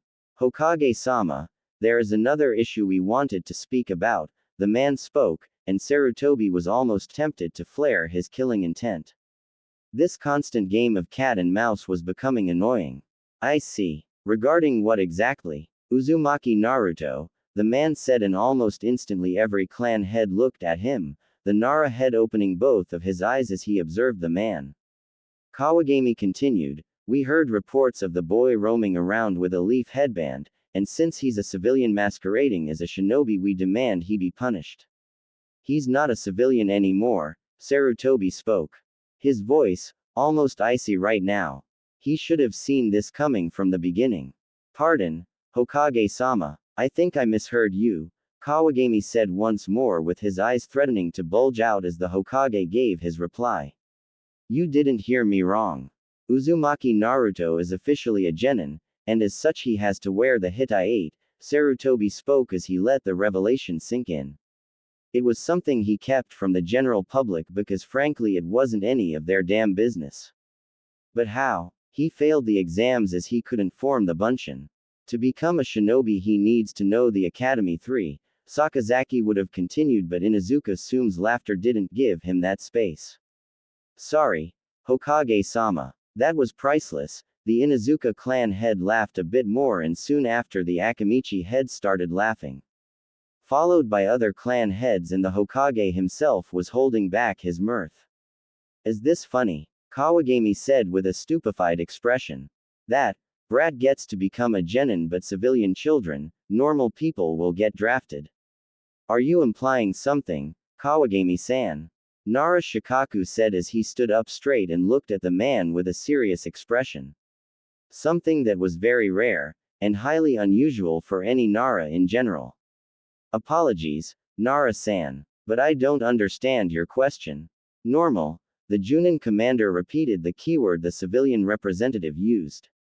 You said that regarding the other graduates, yet you're singling out Uzumaki. Nara-san, surely you know what the boy is.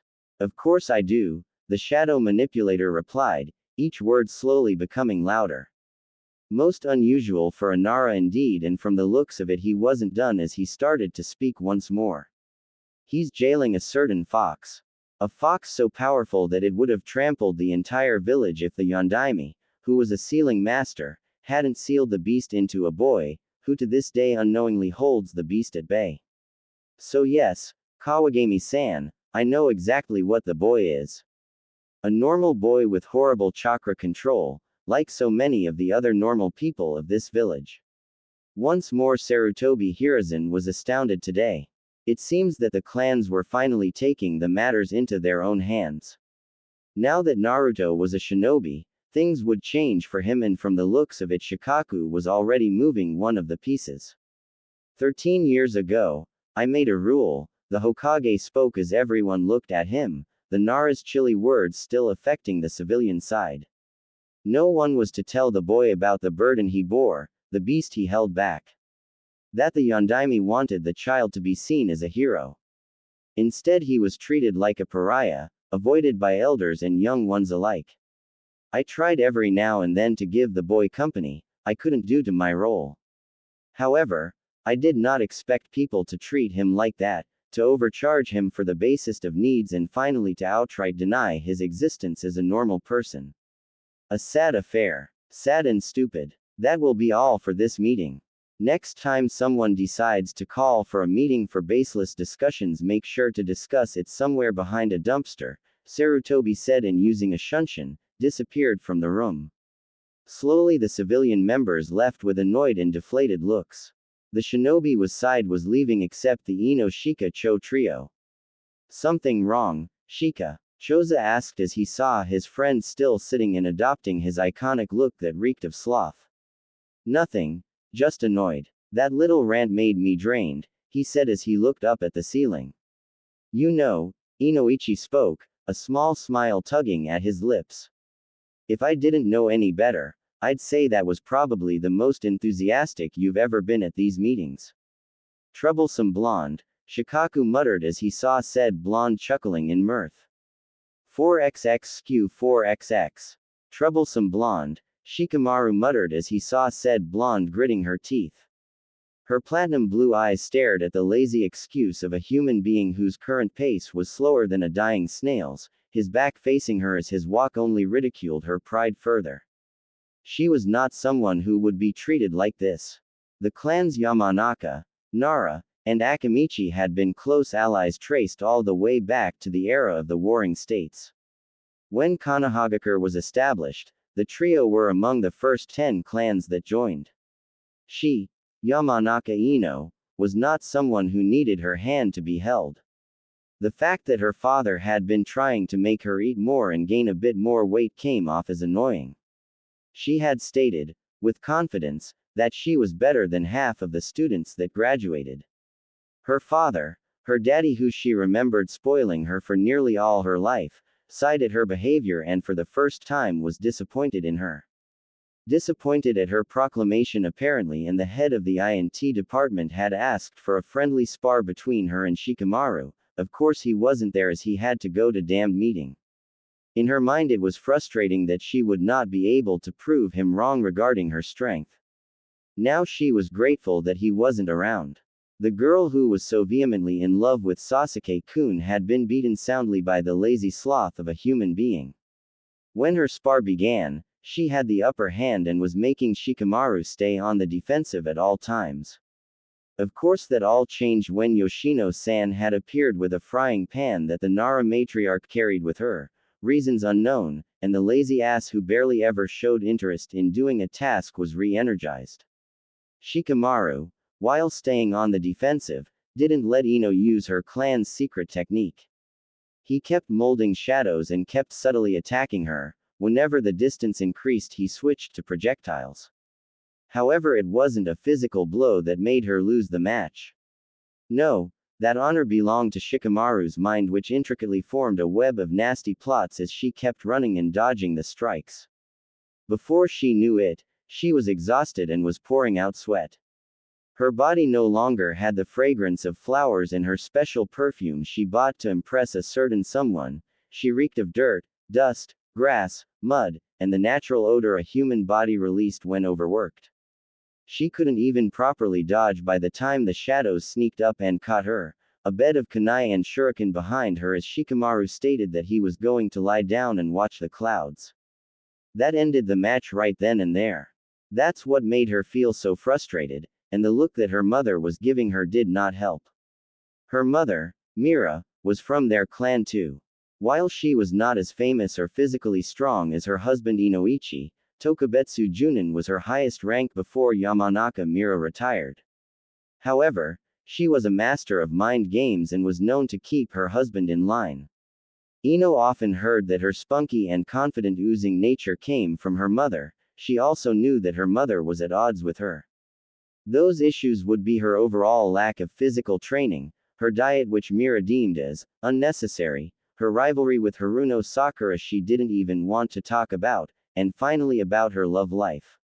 "Let's go, Ino-chan," Mira said, who had come behind her daughter. Ino was surprised. She didn't feel or hear her mother sneaking up on her like that. Her mind must have been entirely focused on the lazy ass. "No," she replied as she looked at the shadow user who was still walking away. His pace, however, increased when Yoshino yanked him forward via pulling his ear with a painful amount of force. While she did enjoy the dilemma he was in right now, she felt angry at him too. She had never seen Shikamaru fight with so much fervor. She never knew he could do that in a spar. Yamanaka Ino liked to think she was a good at deduction. It must have been a genetic trait given who her parents were. That said, the fact that she was completely unaware of the Nara's combat aesthetics was frustrating her to no end. She had a guilty pleasure for unraveling mysteries, and Uchiha Sasuke's dark, mysterious aura only attracted her more, in addition to his ridiculously good looks for someone his age. A sigh broke her train of thought, as her mother spoke once more. "There's no point in staying here anymore, Ino-chan. Come on, let's go home," Mira said. There was no room for any sort rebellion. Countering with a sigh of her own, Ino followed her mother as her mind began recounting the fight over and over and over again. She had been outclassed by someone who she didn't consider strong at all. Sasuke-kun was the only person who could have beaten her in such a one-sided fashion, is what she kept telling herself, and the replaying images in her head told her otherwise. Had she made a brutal error? The boy she so vehemently loved made it look so easy when he would spar with others from the academy, as he would seamlessly counter all of their moves and make them look like children, as she, Sakura, and the countless, nameless girls would cheer him on. Sure, he didn't voice his appreciation, but he would one of these days. "Penny for your thoughts, dear?" Mira asked as her daughter looked at her with an expression bordering on almost annoyance and further questions that seemingly had no answers. "Did you know?" Ino asked her mother as she turned around, her hair fluttering in the breeze. Again, she felt jealous of her own mother. Physically, her mother was beautiful. No, scratch that. Her mother was drop-dead gorgeous. Her mother didn't look a day over 28. Her near silver blonde hair came all the way down to her back. Her figure was what she was aiming for, and by dieting she would achieve it. In fact, a lot of people thought they were sisters due to their resemblances. "Know what, dear?" Mira asked, a small smile tugging at her lips. "Oh, she was playing that game. You knew?" Ino almost hissed.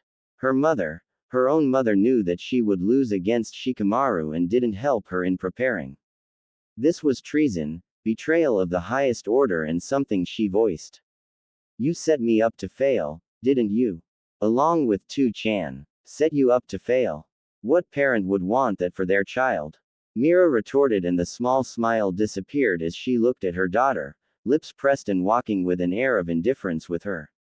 Ino was about to speak again, but it seemed her mother had more to say. Didn't you say that you could beat Shikamaru with minimal effort? Mira asked, using the exact same words that Ino had used whilst predicting the outcome of their match. When you so confidently said it, I thought you knew all about his abilities. Clearly, your father and I were wrong. That wouldn't have happened if he didn't use cheap methods. If he let me use the shin. Let you, Mira said with a surprised tone, cutting off Ino. Let you use your jutsu to control his actions. To let you win the match. To let you walk away with a clean and one-sided victory.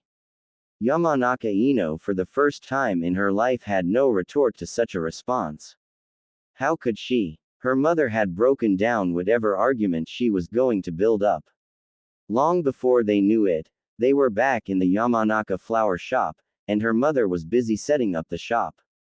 Ino stood still in the center of the room as she watched her mother, working as if nothing had happened. Was she overreacting? Maybe. Okay, it was more than a maybe, but this was Shikamaru she had lost to, and her mother's limited verbal lashing was not helping. Ka-chan, Ino spoke, and her mother stopped watering the lilies who were craving for more. I get that you're angry at me for not being as strong as I thought I am. That's the problem, Ino-chan, Mira said as she put the watering can down on the desk, making a bit of a thud noise. It seems like you still don't get it. Get what? Ino asked, obviously confused by her mother's statement.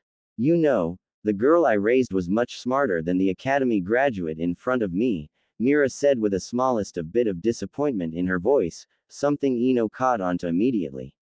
It made her flinch, yet the blonde teen hid it well. No, she wouldn't appear to be weak. She was not weak. You always said that you were better than most of the graduates, and you quite clearly told me that barring the Uchiha no one could beat you from your class, Mira said without a hint of amusement or teasing. Her mother used to tease her about the Uchiha when she was younger, something she stopped for 2 years now. Well, it's true. If Shikamaru fought fairly, Ino tried to continue, but her mother was apparently not holding back. Fairly. Ino-chan, shinobi don't fight fairly. They never do, and if you're going to be a kunoichi then you'll probably face something worse than death, Mira said, and her daughter unconsciously gulped. Ino knew what her mother was talking about, the constant talks of how recently kunoichi were being caught and treated as slaves. She despised the action and would prove she was different, but her mother clearly didn't think that way. I know. It's just I didn't expect Shikamaru of all people to fight like that, Ino said in a weak tone, and her mother sighed softly at her words. She didn't dare to go closer, she was disappointed. She had let her mother, her father, but most of all she let herself down. That just goes to show that nearly anyone in your class could beat you, Mira said, and this triggered something in Ino. Okay, that was bullshit. Ka-chan, I love you and I may have lost, but no, Ino said with a stern voice, confidence once more taking its rightful place. Not everyone can beat me. Maybe Sasuke-kun and Shikamaru, but none of the rest. Okay, what about Choji? Mira asked, and before Ino could point out why exactly she would win, her mother raised her hand. Once he becomes angry after you call him fat. That was different. Choji did not like being called fat. He once crushed a chunin by sitting on him. The entire weight of the Akamichi air focused on the man's spine. It was a cruel action. Moving on. What about the Inuzuka boy? From what you've told me, the only one he has never won against was the Uchiha boy. That counts for something, right?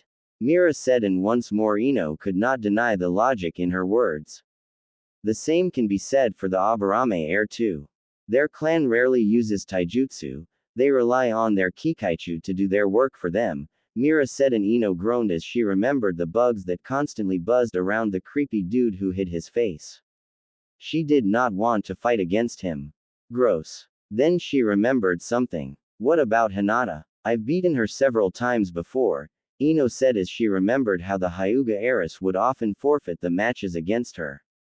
Oh yes. I forgot about her. Hitomi's daughter, Mira said with a sad look in her eyes before she smiled. Ino had no doubts that her mother was thinking about Hinata's dead parent. She looks a lot like her, and is perhaps even kinder than she used to be. Pardon? Ino had to ask. Well, Hitomi also used to throw matches like that. In her own words, she could never harm her friends or people she cared about, mock spar or not, the silver blonde-haired woman replied as Ino looked a bit shocked at her words. Don't be so surprised, Ino-chan.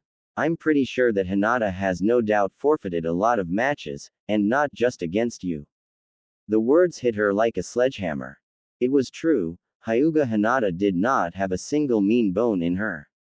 She always wore those baggy clothes, stuttered nervously, and had a crush on of the biggest, thick-headed idiot in the world. 4xx skew 4xx. AHCHOO. Found you. Oh crap baskets. Naruto yelled before he avoided a volley of shuriken, poisoned shuriken no less, as he jumped forward trying to live another day. 4xx skew 4xx. Also you really don't get to talk about Sakura, Mira said as Ino looked at her mother with the slightest of anger. Why couldn't she talk about Sakura? Hell, both of them were nearly as strong as each other and. Oh, see. Not one person, Ino-chan, Mira said with a wistful expression, disappointment and sadness clearly evident in her pale blue eyes. Ino didn't like how her mother had that expression, but she felt much more worse. Damn it! Ino internally yelled and turned around at her recent revelation. Every word her mother had said was right, she was only better than the civilians and. Should she count him? He really didn't have any great skills to mention, he couldn't even do the simple bunshin. Who failed at such a task like that? He was loud, obnoxious, brash, wore orange and most of all tried to prove that he was as good as Sasuke. PFF'd. As if. Their skills, personality, and pretty much everything were on the opposite ends of the spectrum. Uzumaki Naruto had no great or good qualities. Okay. Maybe she was being a bit harsh. Unknowingly her hand came up to rest on her chin as she thought about the blonde-haired boy. Okay.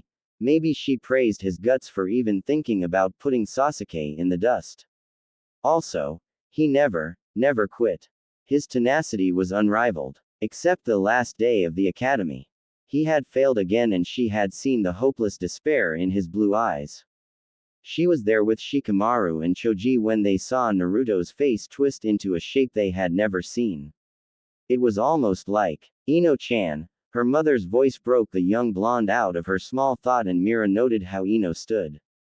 There was a look in her daughter's eyes, and Ino knew for a fact that her mother caught onto it. Is something wrong? No, she tried to lie. Maybe her mother would buy it in. You're lying. Well, shit. I was thinking about someone. Is it a boy? Yes. Ino-chan, honey, look. I get that you like the Uchiha boy, but, this time it was Mira who was cut off. Actually it's about another boy, Ino said and her mother sighed. A frustrated sigh no less. Look, if it's another one of those civilian merchants' sons then. No. It was about that Naruto baka. Ino said a bit too loudly, and far too quickly. Damn it. Stupid Naruto, making her speak loudly cause he looked depressed on the last day. However, the look on her mother's face distracted her more.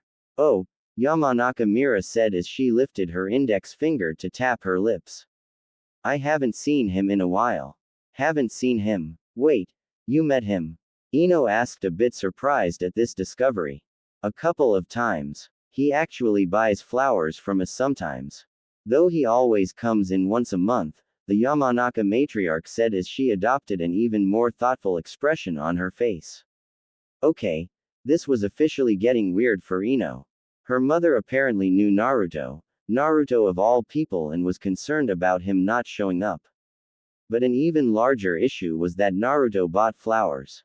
Was this Narnia? Ka-chan, this is Naruto we're talking about. Why would he buy flowers? Ino said with a bit of huff. Damn, blonde always annoyed her. Okay, maybe not her, but she was glad that he had a crush on Sakura. Every day he would ask her out and the result was the same as usual.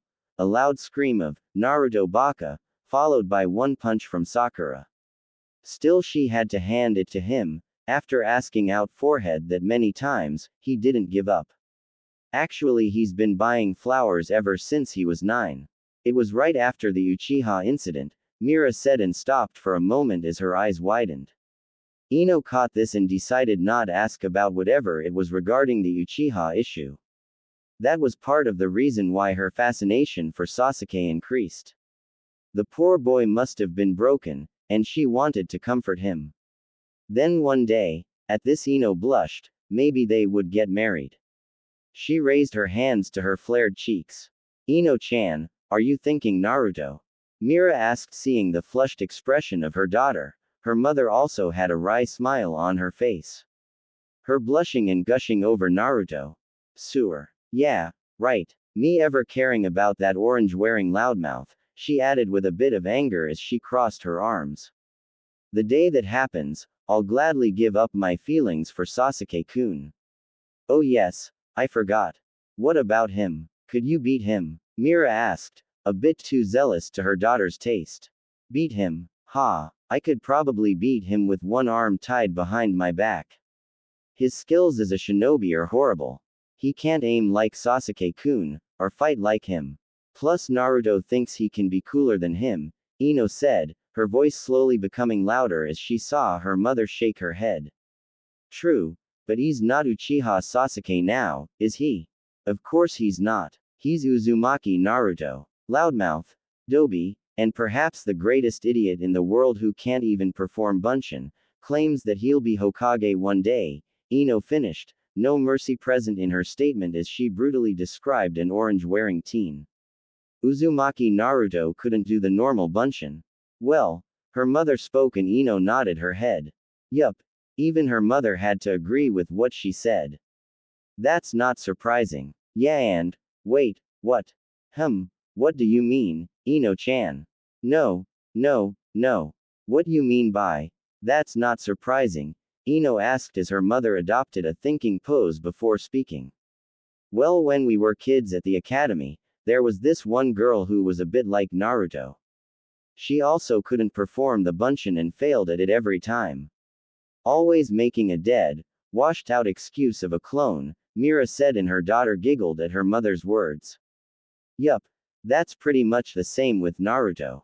Who was this classmate of yours? A civilian? Ino asked, mildly interested in seeing the person.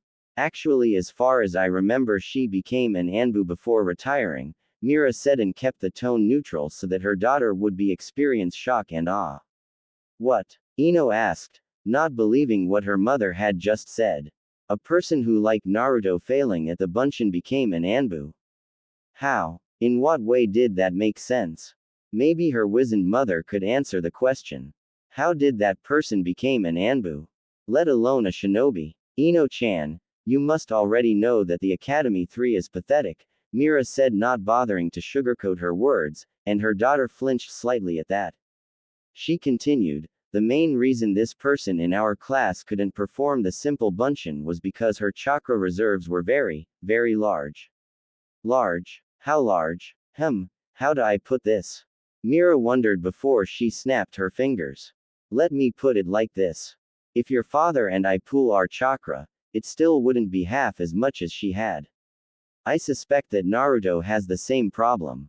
His chakra reserves must be massive, so he has horrible control in not being able to perform a Bunshin because of the tiny amount it requires. If he's horrible at the leaf exercise too, then that just proves my point. Ino's jaw dropped and her eyes widened. Uzumaki Naruto couldn't do the Bunshin because he had insane amounts of chakra in him. But that would mean he had more chakra than Sasuke-kun, and this didn't make any sense. Yet it didn't change anything. Uzumaki Naruto had failed, for the last time no less. Oh, look at the time, Mira said as she looked at the clock. Time to get ready. Okay. No you won't, Mira said, surprising her daughter. This time her mother had a serious expression on her face. Today's match with Shikamaru showed how much you've been slacking off, Ino-chan. I wasn't slacking off, I was. I don't want to hear it, young lady. If you're going to be a kunoichi, then you'll be a proper one, Mira said in a tone that made Ino fume a bit. But, Ka-chan, Look, Ino-chan, Mira said with a much more tired expression this time. The only reason why we didn't pressure you all throughout your academy years was because honestly we wanted you to enjoy your childhood. This era of peace that you kids got was very rare compared to what we had. We grew up during the time of the Second War and fought in the Third. I pray to Kami that there will never be a fourth. Ino had feel a little guilty at her mother's words. It was true, they never really pressured her into anything. She chose to become a kunoichi in the footsteps of her parents and live up to the Yamanaka clan's name, while becoming head one day. However, you have a Hittite now. You're not a child anymore, and believe me when I tell you you're not ready for the world outside, Mira said as a grave tone, and Ino said nothing. She merely stood, listening to the words her mother said. Being a shinobi, a kunoichi, is no small matter, and simply daydreaming that a prince in brooding armor will come to save you is nothing less than pathetic. That hurt. Those words hurt her as she felt her chest constricting. Her mother was calling her dream, her passion pathetic. Being a teenage girl, she made the only decision that felt rational to her in the heat of the moment. She ran, her mother's yell resonating behind her. Ino bit her lower lip and held back the tears that were threatening to form at her eyes. She was not pathetic, damn it. She was Yamanaka Ino, daughter of Inoichi and Mira. She was a kunoichi, and she would prove her parents wrong. But how? Then an idea clicked in her mind as she raced over to the academy. She knew it was closed because apparently there was some work going over determining the amount of students. The issue was regarding an influx of graduates if she didn't hear it wrong. Just like she wished, it was empty and there stood a tall towering tree. Well, not towering per se, but for someone of her height it was pretty tall, and to be honest, it was much more taller than most of the trees here. Apparently the Shadaime planted it here when he. Ino thought as she cringed. I'm remembering one of Iruka-sensei's lessons. I really am hopeless. Moving forward and focusing her attention on the tree, she had seen her parents often walking on the wall, and remembers them telling her it was a chakra control exercise that genin learned nowadays after they joined their teams. Surface clinging, or rather wall walking. In this case it was tree walking. What she did a few moments back was no doubt childish, and very fangirlish. Yeah, the Yamanaka heiress was not proud, but she was stubborn and would prove her parents wrong. She would prove them wrong, by climbing the entire tree using nothing but her feet. 4xx skew 4xx. Oh Ramen, what would I do without you? Naruto said loudly as he walked by himself. 6 bowls of miso ramen. He was allowed to go an extra bowl up today because Anko thought he deserved a treat. Oh boy, that woman was driving him crazy. Crazier, if that was even possible. Still, he had to admit that not only was she beautiful, but had a body that made his mind go numb. The fact that she teased him with a kiss on the cheek, saying that there would be more in the future if he improved, only made him shiver more. Unknowingly he giggled a bit, then he slapped himself. He was not a pervert. Nope. He was not a pervert. He was not a. Shut up, you closeted pervert, the fox inside his mind spoke, and the blonde lost his bearings. His mood soured at the words his prisoner said. Yeah, that sounded good. His prisoner. His captive. His bitch, I highly suggest you don't finish that word, ninjin. Otherwise becoming the Hokage will become the least of your worries. Ah, I love you too, Naruto thought and heard the kitsune snarl at the words. Ah, yes. This was a new thing the warden and the prisoner started. Simply put, they would insult each other. It wasn't a game, and Naruto wouldn't have done it if the fox didn't start it. He was innocent. Innocent. Yes, and I'm a plushy toy, the Kyuubi spoke, sarcasm lacing his words. Wait, how do you know what a plushy toy is? Naruto asked curiously. Quote comma dot quote. Single quote comma dot single quote. Quote comma dot. Go yourself, ass clown. And they call me childish, Naruto said a bit out loud as people stared at him with a confused stare. Well, some of them glared at him, and right now he didn't feel like taking shit from them. So he looked at them before putting on an annoyed expression on his face and speaking in a cold, badass as he called it, voice, "Are you looking at me?" They said nothing but continued to stare at him, this time with a little bit of worry. Time to capitalize. Huh, what? I got something on my face, Datbeo. Naruto asked, his volume growing louder and him taking a step forward. They stepped back. This was fun. Well, he asked bit too loudly, and before long they looked away. One of them was going to say something, but Naruto promptly flipped him the bird. Man, I've been hanging out with Anko-chan too much, Naruto thought in his mind. Apparently he was to call her Anko-chan now as she insisted on it. If he didn't he'd lose his manhood which would fed to her snakes. He liked his wear, it was thank you very much. Before long he stood in front of the academy, and looked at the building. It was a tough, and biased, time there, but he was glad that this phase of his life was over. He'd miss the academy, well, not that much, but in a way he would. Except Iruka-sensei's arduously long and boring lectures. Oh Kami, even now he shook in fear. His mind screamed like a girl at times when the lectures would seemingly last forever. In fact, he could hear the girlish scream. Too loudly. Kyubi, are you screaming like a girl? Why the would I do that, you idiot? Well, where's that scream coming from? From outside, you intellectually inferior low life. Oh boy. Snapping his head at the origin of the scream, he saw something purple falling out of his hangout tree. It was a person, and without a second thought he ran. If he wasn't fast enough, that person would fall and hit the ground pretty hard. Putting his good training to use, he molded the chakra inside him and it spread like adrenaline in his body. His eyes sharpened as everything around him became a tad bit slower, his eyes wandering and observing everything around him. Jinten. Shoki Basudo, swift release. Initial burst, Naruto muttered as he felt the rush in his body escalate. This was the most basic technique in the scroll his Jiji had given him, the first technique any Jinten user needed to know. The same move he had instinctually pulled off against Mizuki and his partner in crime. Only this time it was a calculated step. Oh, how proud he felt.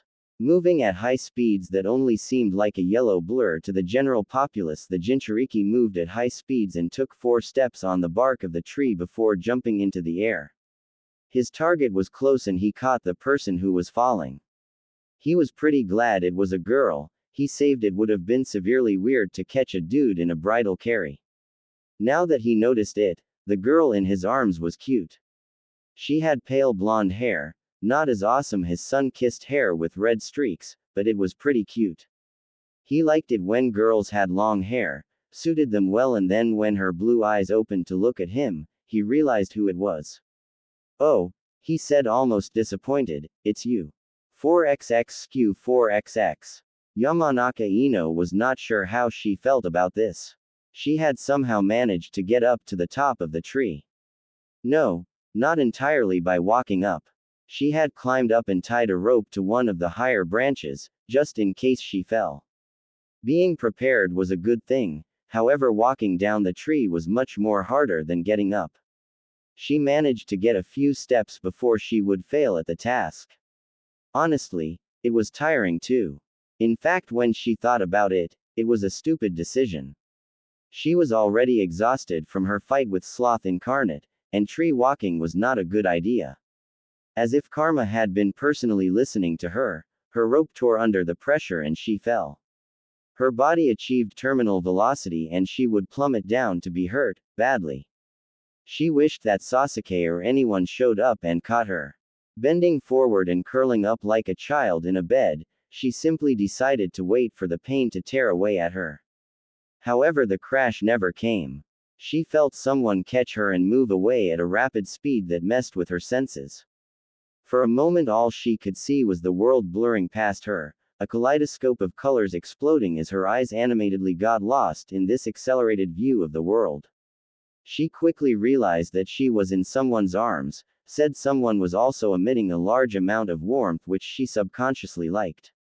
Then she opened her eyes and looked at the person as the world came back to the normal view she was accustomed to. He had tanned skin, cerulean eyes that pierced into her own blue, and wild, shaggy hair shooting out in every direction with streaks of red in them. His face was cute too, especially the whisker marks. Oh, her savior spoke. His voice so annoyed. It's you. Wait, wait, wait. Whisker marks, blonde hair with red streaks, and blue eyes. The guy who saved her was Naruto. Well, he spoke with a slightly annoyed voice. Are you going to get down or what? What? She stuttered and mentally kicked herself. He sighed and put her down on the ground, small patches of grass strewn here and there. She then looked up at him and was a bit surprised.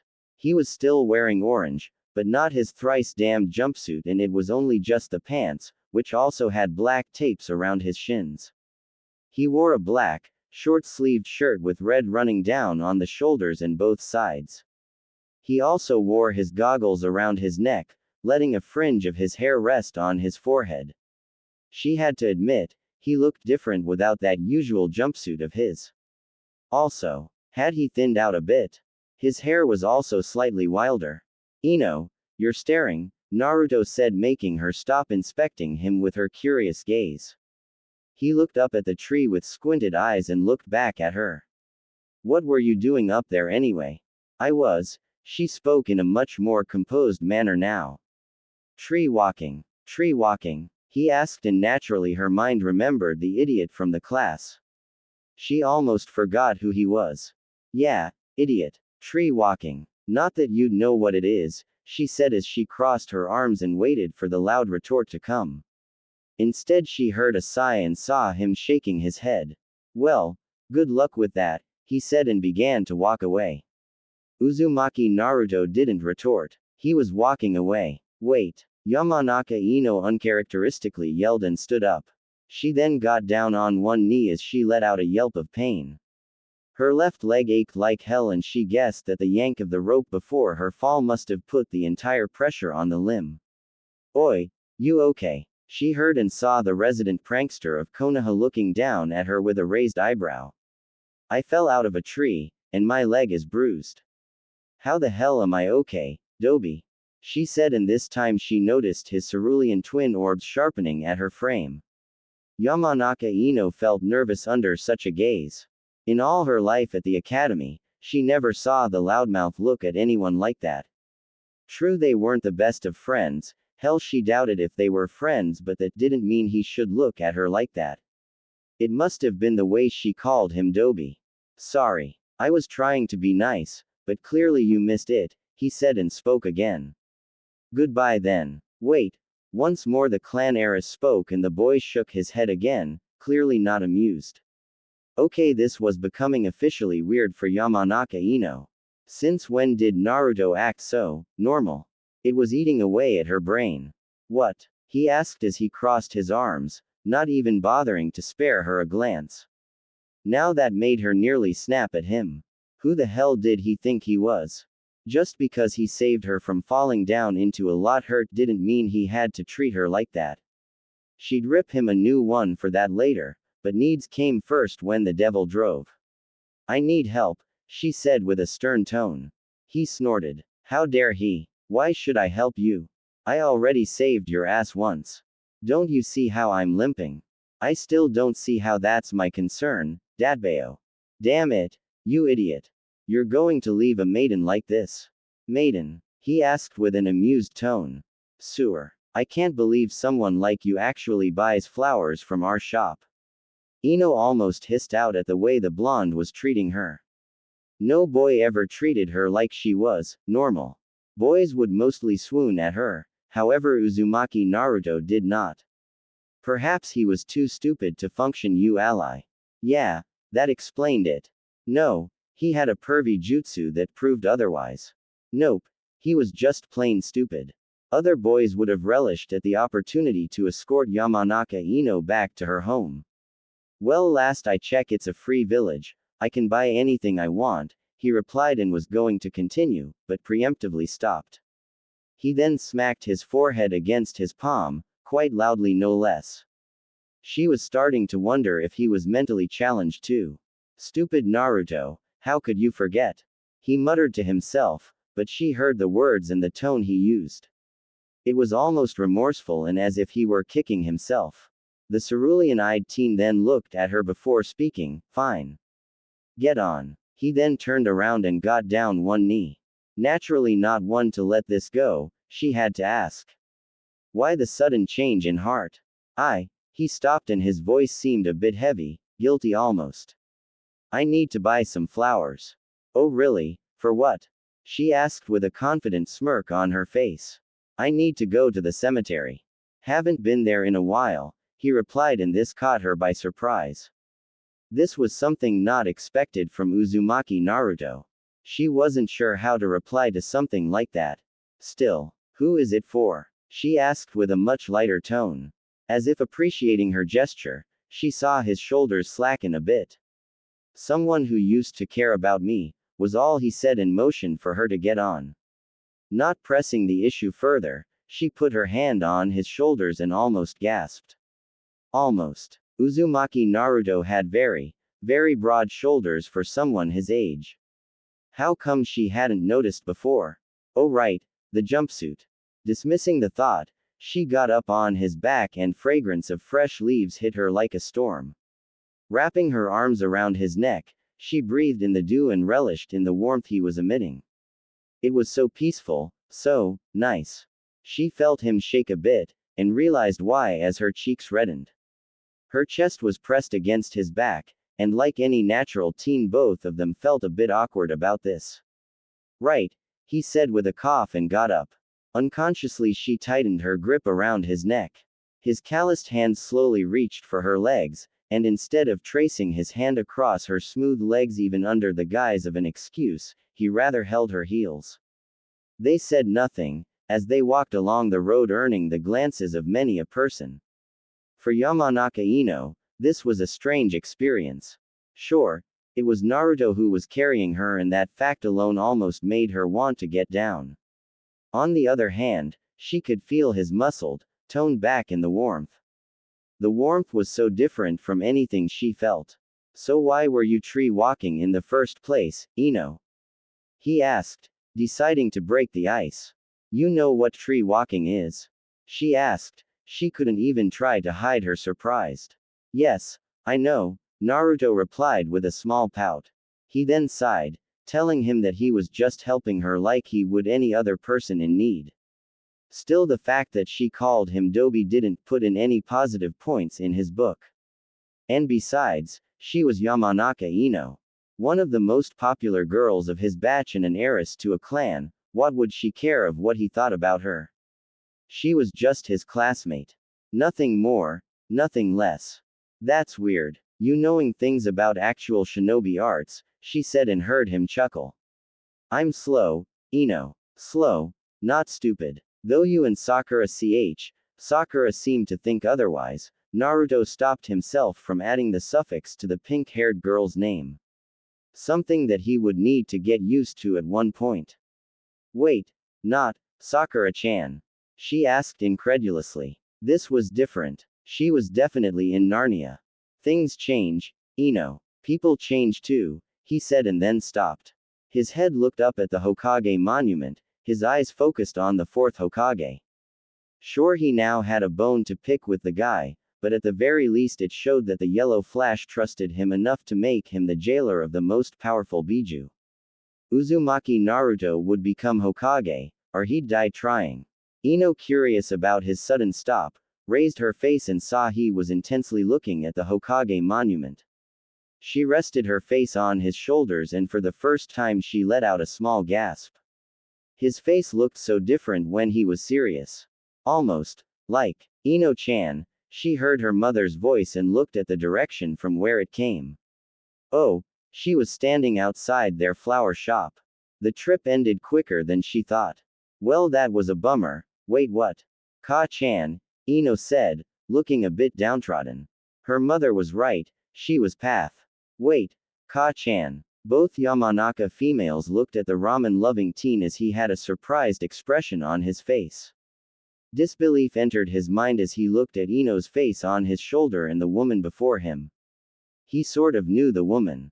He used to buy flowers for his own little pots at home, but more importantly he used to buy white lilies from that silver blonde-haired woman to lay it on his Miko Oba-chan's headstone. Admittedly and shamefully he hadn't visited her grave ever since he became a genin, and that felt very hypocritical to him. However, he did not know that this woman, very beautiful woman he added in his mind, was actually Ino's mother. Now that he thought about it, they did look a bit similar, except the woman's hair almost gave her an ethereal look. Though Ino looked a lot scrawnier by comparison. Okay, maybe he was being a bit harsh on her for the doby term and the fact that she used to be one of those girls who yelled at him whenever he fought against their Sasuke-kun. Yes, both females replied. One of them curious, and the other one smiling at the question. He would have scratched the back of his head, but he'd probably end up ruffling Ino's hair, so he decided to smile instead. Wow, I always thought you were her older sister or cousin. My, what a kind young man, Mira replied with a smile. It wasn't the first time someone said that, and honestly she liked being told she was young. Back to the matter at hand, she certainly did not see this coming. The son of an old friend of Mira's, who passed away unfortunately, had her dear daughter on his back. It was a cute sight too. She then spoke, "You haven't come here in a while." "Ah, sorry about that," Naruto instinctively said it upon seeing her face taking on a thoughtful expression. "I had some things to take care of." "No need to apologize, Naruto," the matriarch replied and looked at the boy. "We all need our personal time." "That's true, Dadbao," he said with a smile of his own. Yeah, this woman was another one of the few people who treated him normally. Not to the point where Uchiha Makoto cared about him, but she was a nice lady too. "Other than that, may I ask why you have my daughter on your back? You two weren't planning to run away, were you?" she asked. Her voice teased, as Myra's lip twitched upwards. "Me," both of them said at the same time. "With him, her." Then both blonde and blonde proceeded to look at each other with annoyed stares before Naruto looked away as Mira giggled at their interaction. "Anyways, Yamanaka-san, call me by first name, Naruto," Mira said as she crossed her arms. She then had an expression of mock despair on her face as she spoke, "Calling me, Yamanaka-san, makes me feel old." Right. I never knew your name," the Jinchuriki honestly replied. "How could you? After all those flowers I gave you," Mira said, and Ino snorted at her mother's acting abilities.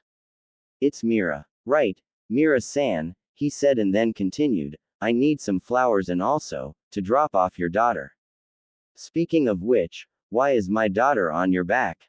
"Well, other than eloping I don't see any reason why," Mira continued. "Don't worry about that, Mira-san. Nothing like that will ever happen between us. I'm pretty sure of that," Naruto replied coolly, and both females had to stare at him with wide eyes at that statement. Ino Yamanaka didn't say anything, but those words affected her. She wanted to ask why, as her fist almost prepared to hit him straight on the jaw. "That's bizarre. Anyway, come in then," she beckoned as she opened the door and moved inside. Naruto sighed and was going to walk forward, but Ino's voice stopped him. "Naruto," she said with a bit of confusion in her voice. Said boy looked at her as she started again, "Do you have a problem with me?" "No. Why would I?" Naruto asked. He was getting annoyed now. He had to go home, cook dinner and then read up on more Fuinjutsu. "Then why are you treating me like this?" "Like what? Like I'm not your friend?" she asked, and Naruto chuckled. However, she couldn't find anything funny in that action. He then looked her straight in the eye as her head leaned in more. "Since when did you consider me a friend?" he asked and received no reply. He walked forward and stepped into the shop, closing the door with his foot.